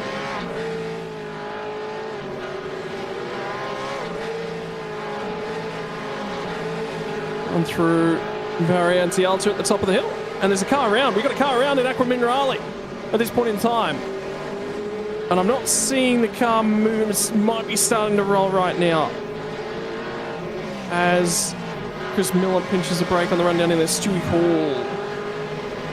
So something's happened to him, whether or not he's picked up the grass on the outside. But was stopped at Aqua Minerale for a few moments. Yep, grass on the outside. He's thinking, I can save it, I can save it, I can save it, but then he did just get a tiny tap on the rear there. And it looped him all the way around.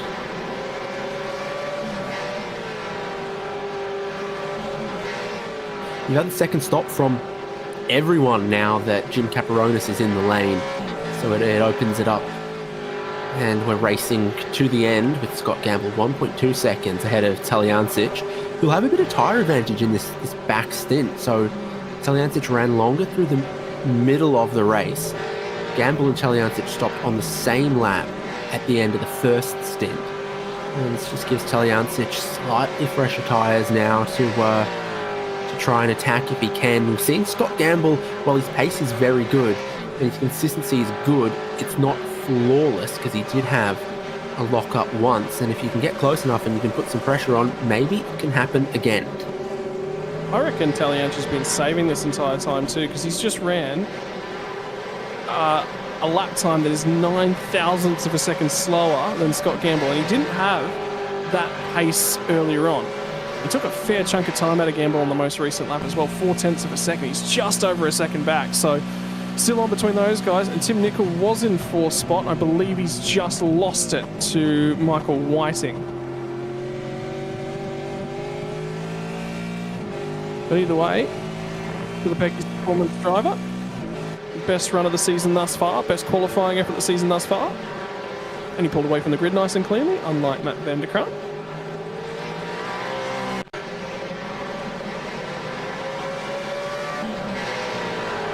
Start of lap number 40. This move happened at the closure of lap 39. Whiting gets the run, pulls to the inside, and Tim just says, yeah, look, I'm not going to fight that one too hard. I'll take 5th place. 5th place is a very, very good night at the office. Yeah, a bit of traffic in the middle stint. I'm not sure that a lot of fuel at the first stop, short fuel at the second stop quite works if you're inside of the top 10. So maybe that traffic a little harmful for Tim Nicol expressing his pace. Got a safety car, it would have worked out a treat for him though, but that's the risk you'll take. I definitely would have had a safety car on the cards here for Imola. And now, by the way, Michael Taljancic has just picked up a few wisps of drafts and takes another 0.2 of a second out of Scott Gamble.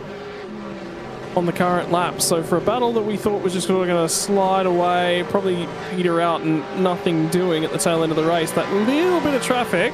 Oh, Gamble, big slide now. He's feeling the heat. He's feeling the pressure. So now he's going to take a breath. He's going to recover himself, or else Tally's going to arrive on the scene and the pressure will get to him. Yeah, had to catch it after putting the power down too aggressively through the exit of Tamburello. Had Tosa, another difficult traction zone because you start off very tight and then it's uphill and you're trying to get the power down. He's having a look in the mirrors as well. Just has a look around, not looking worried, but certainly just keeping an eye on what's going on, how close Talyancic might be able to get. And there's still plenty of laps for these two to try to sort it out, and for Talyancic to close a 10th, and then Gamble to be under just a little bit more pressure. And Talyancic has talked about this a number of times as well as the fatigue factor, because remember, he's driving out of New Zealand, right? So by the time he gets done tonight, it's midnight right now. That's another factor that just gets brought into the equation. So Gamble should be a little bit fresher. So maybe we get a Dino Dyno update then, if we're talking about fatigue? Oh, that's a great aspect to think of, yep.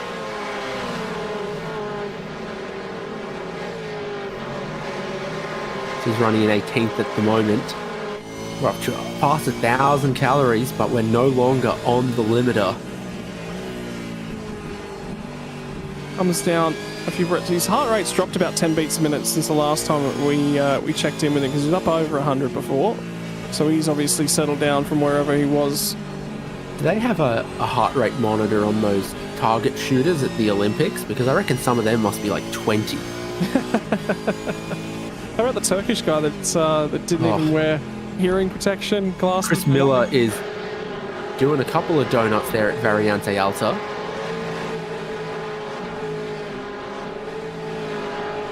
They might award a gold medal for that after tonight's over. How's he ended up there for Chris Miller? Late on the brakes. Hot there.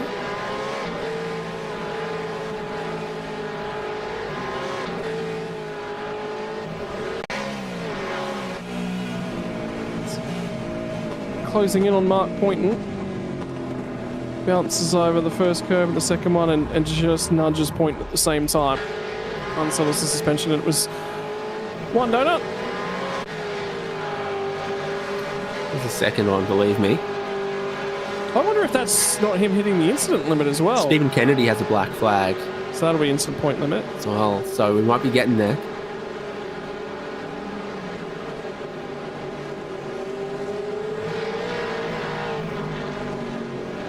Oh, and by the way, the margin for the lead now down to 0.4 of a second, the lowest it's been all night long, as we will go to 9 laps left to run. We're now under the 50 kilometres to home mark, and what has been a very, very long trying night at the office for a lot of the drivers throughout the field. Mistakes start to creep in.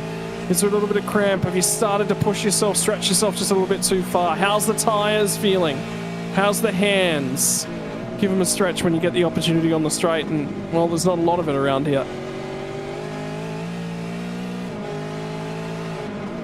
Last time we looked at this, it was the third sector where Talyancic gained the most. Now that's sort of from either just before the exit of Variante Alta and then around through Ravazza, and it's a decent long run out of Ravazza to where the timing line is, sort of 2 kinks around on the front straight. So a lot of that is braking into Ravazza, traction out of Ravazza, and the run sort of the first 2/3 down the pit straight. It's a lot of time in the first sector on this lap though for Talyancic. Yeah, lots of time, and right the way through the lap, so it's just been a little bit scrappier this time by. For Michael Talyancic, Scott Gamble defending champion. Michael Talyancic won the season before that to start the year off, won the golden ticket to get himself all the way into the Logitech Pro Invitational Series that was extended to the drivers from the V8 Veterans field. Both of them have been competing at the top level of V8 supercars in Australia for a reasonable length of time now. Gamble's been going from strength to strength. Tally's been on the wane a little bit. We definitely have seen better days of Michael Taliancic, but he's finding the drive, finding the momentum to get back in the sim of late. And the performances are starting to come as a result of it. Got to a stage where he just wasn't enjoying racing at one point, and it's good to see him back. Has all the hallmarks of a great battle right here between David Kirby and Travis Hunt. Now it's 6th and 7th in this race, so it's for some decent biscuits, or perhaps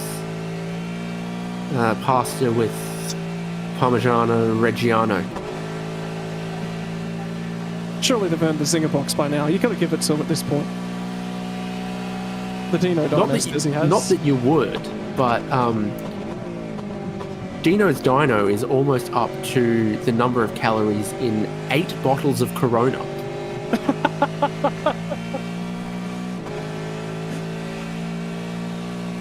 What's more than a 6-pack? That's a jolly good time on the sim. By any stretch of the imagination. Tell you what, Travis Hunt's got some pace at the moment as they cut through the Villeneuve chicane.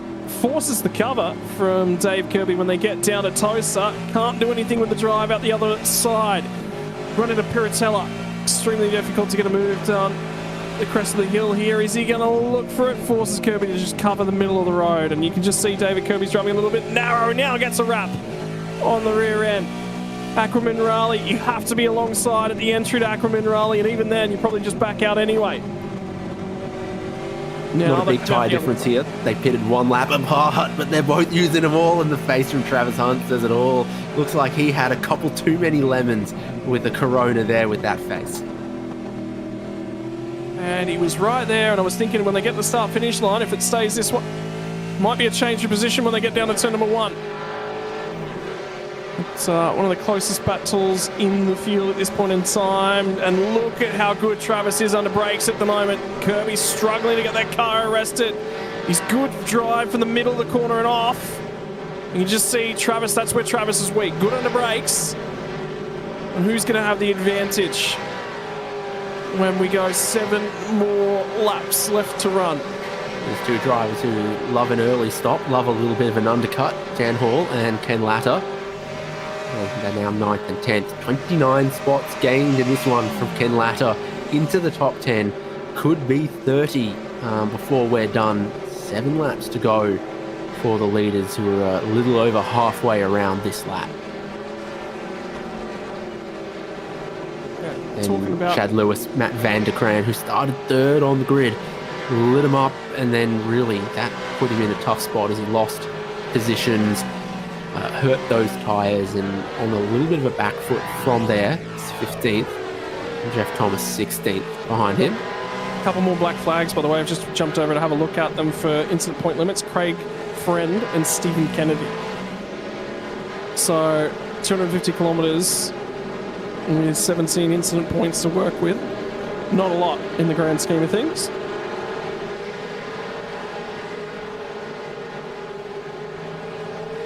And David Nash is driven back through the field again. Recovered after a couple of issues to still at least gain a few places later on in the running. Where's Stills and Young? Said that last time and it got me nothing. I'll just do it again. Yeah, no, it's gone over my head again, so.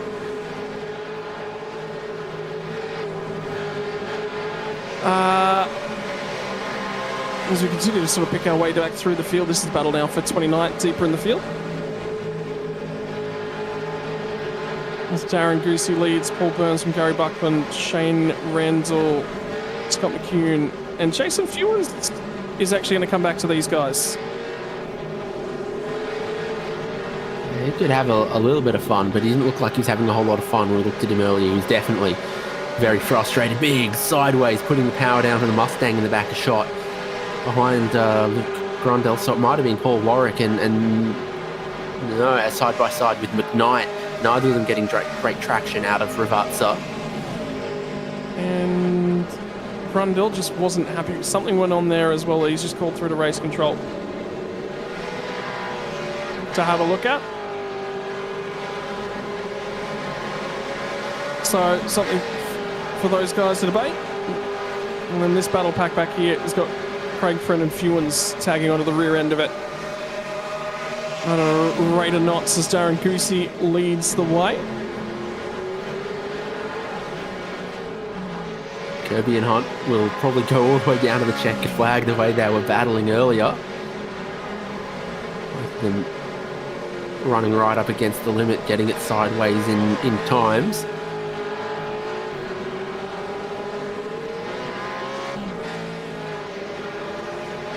Let's just see and saw a little bit as well. And Ken Ladder just keeping an eye out for him because he sits 10th. So we're only through the 10 with what will be 5 laps left to run. Scott Gamble from Michael Taliancic, who are half a second apart for the race lead. John Latham sits third. Michael Whitington, Nickel. David Kirby 6th on the road with Travis Hunt. Good battle to the end. Damien Kansas had a reasonable night at the office in 8th. Dan Hall's done some overtaking to get himself to 19th, but none more so than Ken Ladder, who, if he can get his way past Dan Hall in the run down to turn number 1, and he's still going to go side by side into the first chicane, it will be 30 spots overtaken on the night. If he can keep the nose in here, he does keep the nose in here, bounces off the turtles. He's got the spot. Dan Hall's run a little bit wide. Mark Poynton's going to go ahead and skate on through as well. Well, yeah, interesting. Was he squeezed out across to the curb? Ken Ladder then gave a little bit of a hip check to Dan Hall again later in the corner. That let Ladder keep the position, let Poynton get through. Mike Taliancic just had dramas in second place though. He's lost over 3 seconds. He was half a second back off Scott Gamble. Now Gamble's away and clear, and Taliancic, where have the problems come for him? He was already a couple car lengths too far back here. He's already a second back at that point. He's clearly slow got... down. Yeah. 100% has to be clearing a slow down at that point in time. Oh, Dan Hall's just had a huge moment coming out of Aquaman Rally. More drive-through penalties so sideways out there as well for Craig Friend for the incident limit. And David Nash. Yeah, that's a new one that's just been added. So, and I think that'll probably decide the battle for the lead. I don't see that one getting closed up anytime soon. Oh, that's live. McCune getting turned around. And it puts him over the incident limit. Does it? No, it doesn't. That was a note on Craig Friend being over the incident point limit. It's carried over. So he's trying to find someone to spin this car around at the moment. And something's just happened to Jason Fewens as well. He's trying to work his way through this field. And then there was a bit of contact in front of him.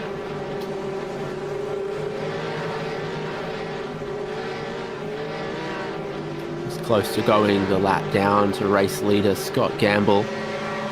Almost 4 seconds.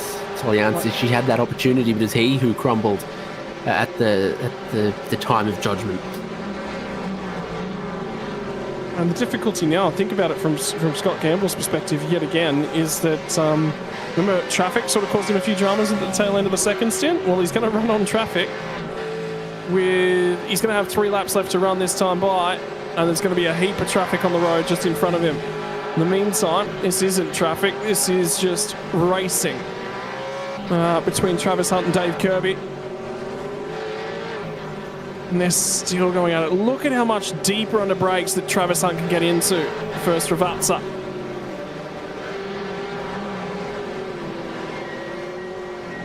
That's where his real strength on the lap has been, but he just cannot get the drive out of that final corner.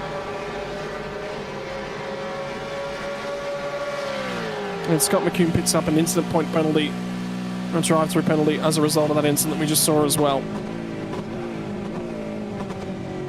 Did actually come to happen. I think that he probably picked up another incident point later in the lap.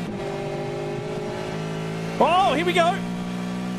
Ken Ladder's just been asked to redress position behind Dan Hall.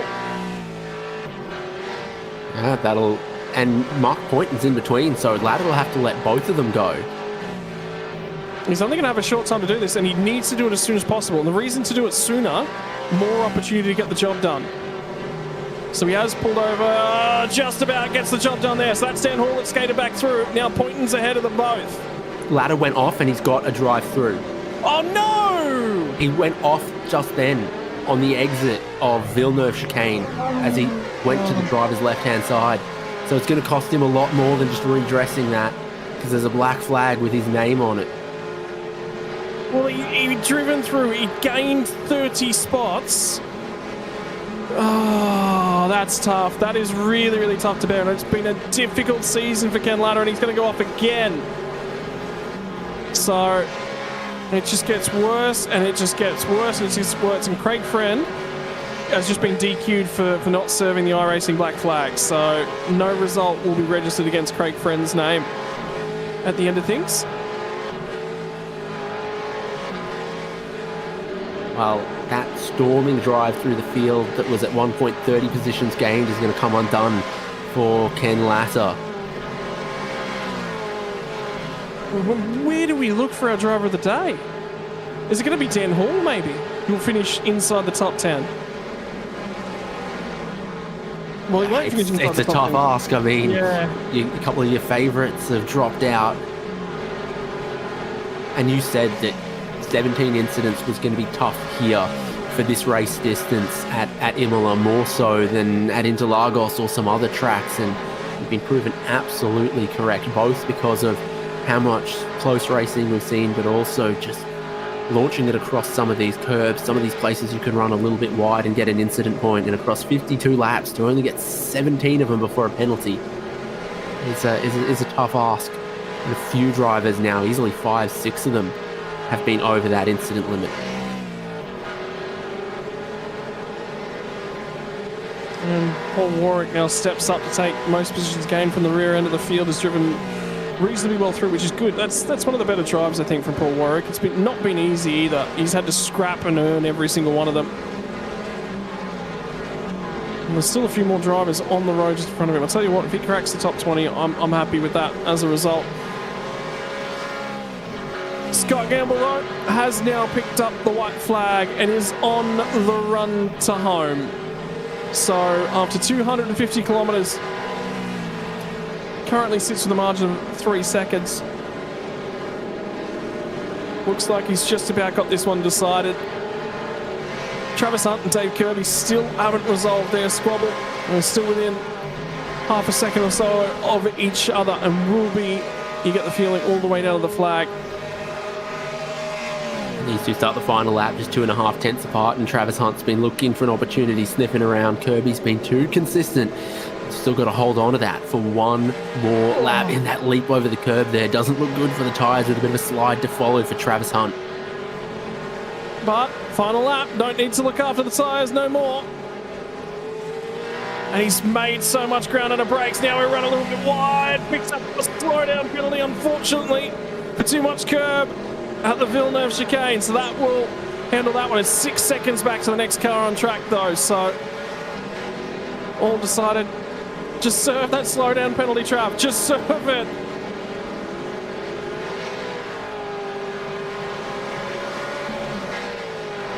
Still hasn't cleared it. Still hasn't cleared it, by the way. Scott Gamble's going to come to the start-finish line, win another one. As 250 kilometres from Imola, Travis Hunt's off track at the moment, by the way. Still starting to lose some time on the run down to turn number 1. David Kirby's going to be quite comfortable in the end. And a lot of dramas for Travis Hunt in that final lap, trying to serve slow-down penalties, get aggressive and have a crack. Taliancic gets home in second. John Latham back on the podium in third, and he'll be happy with that one. It's been a while between drinks for the driver of the 24. Has had health dramas, has had work dramas, hasn't been able to commit back to the seat. He used to be extremely quick. You used to see him scrapping for wins just about every week. Tim Nicol. You know what? For Tim Nicol, I reckon that deserves a shout for driver of the day. Best qualifying performance, then he just went ahead and stuck a very, very consistent race together. Finally, Storston Pace out of the 23. Mark Point and Dan Hall are going to battle it out for the final spots inside the top 10. And come to the start-finish line. Mark Poynton's been putting a run of results together. Speed and pace, he'll be happy with that one. So some of the last battles, like Craig Sharp, Robbie Griffiths, are going to cross the line. I'm not seeing anyone running out of fuel, like they've cut it all too short. Ken Latter in the end, well, it was a game of snakes and ladders for him as he was up the field, back down the field, finishing 23rd in the end. 21st in the end. Still gains 18 spots on the night, so okay result from where he's considered, but not a great one in terms of things. And Robert Crisdale and Stewie Hall will fight it out to the line for 24th and 25th. And last week does cross the line to make ourselves official, we'll end up with 29 cars on the lead lap, 30th on back, 1 lap down. And 2 early retirements in Chris Miller and Stephen Kennedy. Both at 11 laps down, although Kennedy did finish the race in the server. Just picked himself up a drive-through penalty for incident point limit. Results and how they stood after 52 laps and 250 kilometres safety car free from Imola as the RaceKraft V8 veterans made the distance here. Scott Gamble from Michael Taliancic, John Latham home, 3rd place. There was actually a reasonable battle on the road.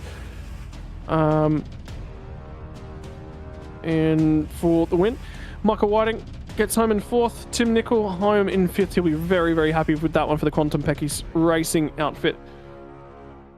Dave Kirby home in 6th, and Travis Hunt had a good battle up until that final lap with Travis had a few dramas. Damien Cairns, Mark Poynton and Dan Hall round out your 10. Over Leaf will jump to 11th, which will be Michael Stewart after compact drama. For him, still finishes inside 11th spot. Christian Smart home in 12th, gained 8 spots. Reasonable night for him. Chad Lewis finishes exactly where he started, but Matt Vanderkroon lit up the tyres and never really recovered as the rest of the night went on. Jeff Thomas home in 15th. Dean Flavel put the dyno to the work for 16th. Greg Sharp from Robbie Griffiths, Luke Grundell in 19th. Brad Doe will round out your 20. Ken Latter in the end, he was up to 9th position, but 21 after serving the drive-through penalty, the slowdown, some of the other stuff that came his way late in the race. And then Jamie McKnight was 22nd, only just behind him there. And then Paul Warwick, Robert Crisdale, Stewie Hall, Stephen Varga, Darren Crosby, Darren Goosey, Paul Burns, and Gary Buckland. It's the first car off the lead lap. 29 finishing on the lead lap, which leader Scott Gamble getting 30th place and on back, where we found Jason Fewens, Shane Randall, Halil Cesar, Jim Caparonis, David Nash, Chris Blanchard, Glenn Corbett, Scott McCune, and Mario Reale. And then 3 laps back after the disqualification, Craig Friend got a drive-through penalty, decided he didn't feel like serving it, and at a certain point they stopped scoring his laps, and then Chris Miller and Stephen Kennedy are looking like retirements in that one.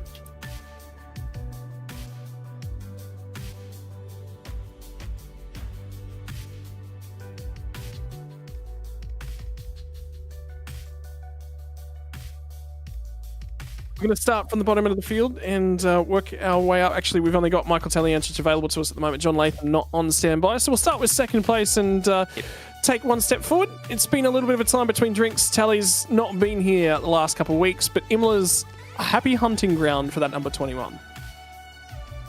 Sure is. Bit of a dull race there, but I really enjoy this track. It's a bit of fun to lap around here, except for that slowdown that sort of just murdered me. Yeah, we did see that one. I mean, got a little bit tight at the tail end of things. Lap traffic particularly is just a long, long night, obviously, with 250 kilometres. So lap traffic was always going to become a part of the race in the final phases there. Reasonably happy with the pace. Obviously qualified on the front row, just settled in. Just a very casual cruise to the end of the race there. Yeah, I think I was just missing one little key part of the track, and that was turn 1-2. I think I was just a bit slow there, and I think it showed. Scott was pulling away, I think, there most laps, and if I had done a little bit more practice it would have probably been a bit more competitive, but no, Scott was just too fast tonight for me to do much. I thought I was going to have a shot for a battle at the end there until I had that slowdown, but it is what it is. In terms of things, it's actually just good to see you back in the sim and just really relaxing, enjoying yourself. I know you've been doing a little bit in NASCAR, doing a little bit of other stuff just to really get back in amongst it and get racing some more. Are you just enjoying being back out on track? Yeah, well, the last couple of weeks I haven't been here because I've been working night shifts, so it wasn't fun, but yeah, I'm glad to be back in the sim. I was hoping for a bit more of a battle tonight, but it was still good to be fast, and I might have to put a bit more practice in for next week and try and give Scott a bit more of a battle, because he's a hard man to beat right now. I can't come at him lazy if I want to win. And then finally, floor is all yours to thank the sponsors and everyone that makes it possible for you and the team. Yeah, I'm having a bit of a mind blank on the sponsors at the moment, but I'd just like to thank the team and all the support they've given me since I've joined them, and thanks to everyone in the broadcast and all the other races, and yeah, have a great night. Mate, congratulations, enjoy the rest of the night, and go catch up on some sleep by the sound of things. Cheers, mate. Normally we'd be taking one step further forward up the podium, but I'm going to leave John Latham in your capable hands, Mr. David Haynes, for P3. Yep. John Latham joining us. It looked like the top three at points in this race. I mean, there were so many great battles behind you guys, but you were sort of just minding your P's and Q's and your tyre life and your fuel and all of that, and with this third position. Yeah, I was just hanging out by myself out on the racetrack trying not to fall off of it, which I nearly did several times. So, after I saw Tully stayed out, and he probably would have saved a fair bit of fuel and stuff. So I probably just didn't have the pace to keep up with those guys. I'm pretty sore and tired, to be honest. You wouldn't think you'd get sore sim racing, but I'm definitely not race fit. So my left butt cheek was going numb, so that was interesting. And yeah, I'm really happy that I made it to the end of a race. I didn't fall off the track majorly, and didn't get involved in any incidents. So that was a good outcome for me. Driver who started third on the grid didn't get a great getaway, and then you also got past Tim Nicol there. So, I mean, just from the very start of the race, some progress being made. Yeah, definitely had a pretty good start. I think some other people kind of got blocked in by someone else not getting a good start. I'm not sure who it was. But yeah, managed to kind of sit on the back of Tim for a while and just conserve some tyres, and then just kind of waited for an opportunity, and he was pretty gracious this week. So shout out to Tim for giving plenty of racing room. And then I just kind of sat behind the two boys out the front and just plodded along really, and just hoped for the best. Pretty wide strategy window. Did you have any thoughts going in, or just do what Scott Gamble does, which is apparently the strategy you ended up following to a podium?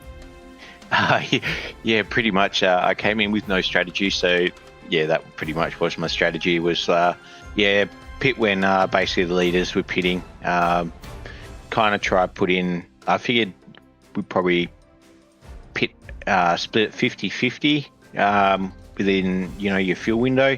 So I think I took on 70 litres and then 65 or something. So it was a pretty even two stints anyway.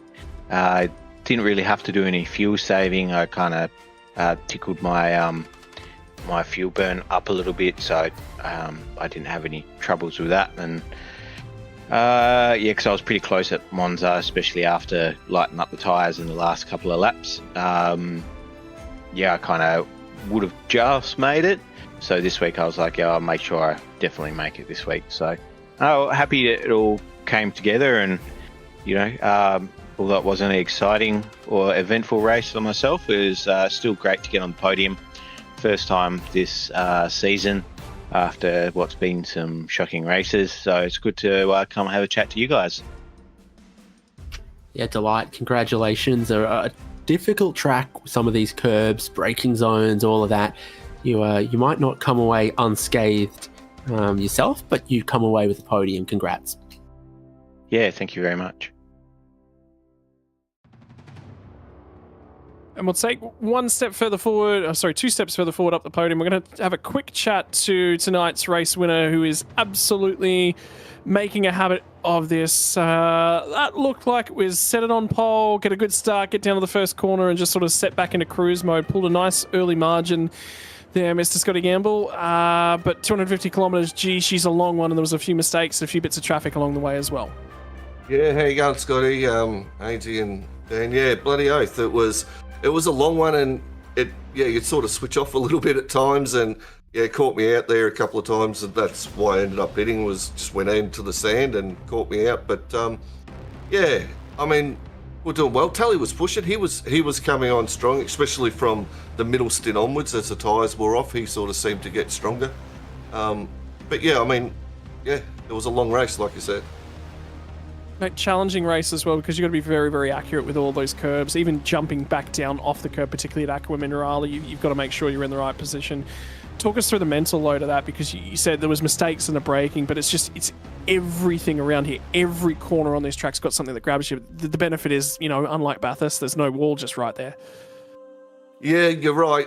If you hit some of those, anti-cuts wrong, which you cut, it can really throw the car out, and if you get on the accelerator at the wrong time. So it's all about just trying to find a happy medium. There is a fair tyre degradation here, so especially if you heat them up a little bit, that rear right, it cops a pounding. So you have to be a little bit careful and watch it. And like I said, the blue flags, I mean, they can be a hassle, but I mean, they've got a right to be on the track, and they don't want to give up a position. They're racing, so it sort of worked out for Fewens there, unfortunately, for the guys in front. But yeah, it was a tough race, and I'm pretty exhausted from it, to be quite honest, Scotty. There was a moment a little bit into that race, certainly in the back third of that race. I want you to talk me through this a little bit. You just pick off a lapped car heading up the hill into Piratella. You turn into Piratella, and then all of a sudden you look in your rearview mirror, and there's a car sideways sliding towards you who's just made a mistake. There was a face made on the Zoom feed. We didn't unfortunately catch it there, but eye-opening for sure. Yeah, it does. You do have a look, and you look up, and you're like, oh wow, what's going on here? And you just try and pick left or right, and whether you need to brake or actually get on the throttle. I know they always say you should hold your brakes, but sometimes you've got to get on the throttle, Scotty, and try and get through before it catches you back out. But fortunate for us, we got through that. And yeah, there was a little bit of action later on as well with the lap cars. They don't hold back, do they? They get right into it, those guys, and they'll bump it away, which was quite entertaining. And it sort of made a gap and we went through. But it definitely keeps you on your toes, and the eyes get a little bit wider.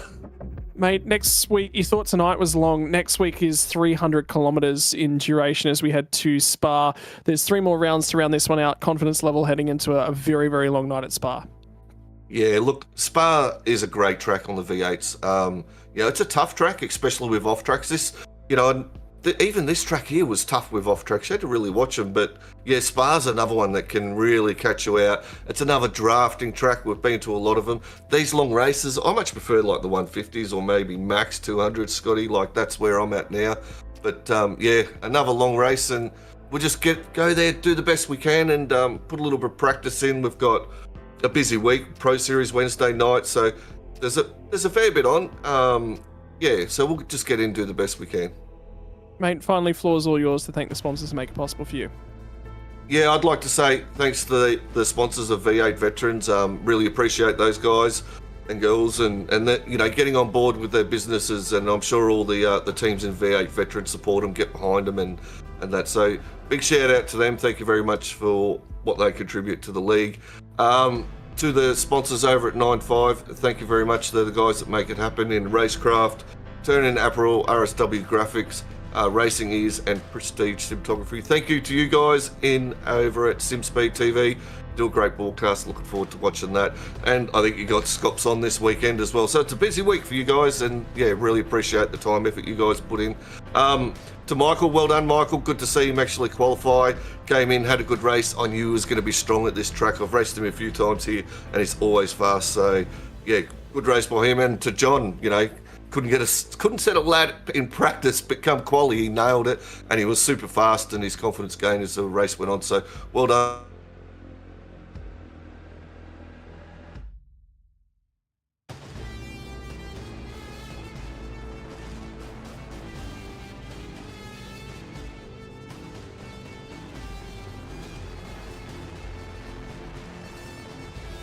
himself inside the top 5. It's a driver that doesn't often qualify in some very, very strong positions. But for Tim Nicol, tonight was a night where he just set all the records right. He very, very strong in terms of qualifying on the second row of the grid. Kept himself tight in terms of contention tonight, Dave.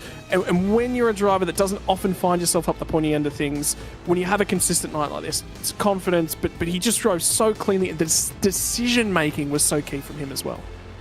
And you think about that middle stint when he'd taken plenty of fuel at the first stop. It was running 9th or 10th. It was getting a bit willing in front of him to not get sucked into any of that, to know I can underfill compared to these guys in the next stop. I'll get this back. I don't need to get into a biff, run up my incident limit or anything like that. Kept a cool head at a time where the track position wasn't looking like a top 5, but would have known that the pace and the strategy was still going to get him there in the long run. Yeah, and you even saw him when he recognised somebody was a little bit faster. They were just happy to just let it happen. Not all that interested in fighting it. I'm just interested in taking the points away. So look, just all around strong performance, and it's really, really key to celebrate that when that does eventually happen. And I'm sure he's going to thoroughly enjoy hearing that he finally took that result out for Tim Nicol. Righto, ladies and gentlemen, that is going to wrap us up for all of the action from your RaceKraft Season 20 V8 Veterans from Imola. 7 rounds have now been put in the book. Next week, unfortunately, I do have to say my apologies. I won't actually be here next week. I've got a big move I've got to get through next week, unfortunately, so I wish you all the best. But it's going to be heading to Circuit de Spa-Francorchamps in the Belgian hills, where we just saw a phenomenal F1 race take place, which ended up with a race result changed after the flag. What's going to happen from the V8 Veterans when they go running through the hills of one of the longest regular running circuit races on the calendar? Find that out next week from 8:30 p.m. Australian Eastern Standard Time. It's going to be a long one, but hey, lots of straights on the lap and the average speed is up, so it should be a relatively quick affair for 300 kilometers. But before we say farewell for the evening, I do want to say a big shout out to all the sponsors that make it possible for the V8 Veterans community. On behalf of RaceKraft Simulations, your title sponsor, on behalf of Player One SimGear, Nova Sim Sports, Logitech G, Parramatta Isuzu Ute, and SimSpeed, and of course, our driver of the day sponsor, Chubby Buns Burgers. Big shout out to all the sponsors that make it possible for the V8 Veterans. Could not do what we do without them. On behalf of the race control team, on behalf of the administrative team as well, celebrates everything that puts V8 Veterans on, with 3 splits worth of racing action and potentially a 4th coming for season 21.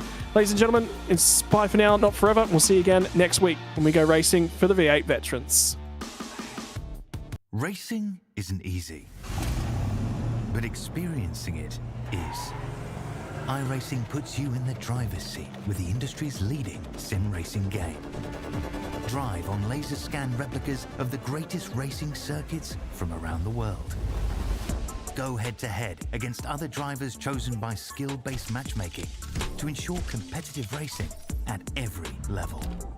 Compete across all your favorite series.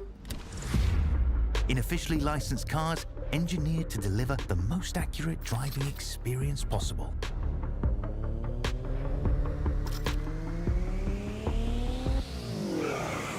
Join a race or host your own with players from across the globe. Race against the computer or in a league with friends. Feel the thrill behind the wheel. Visit iRacing.com.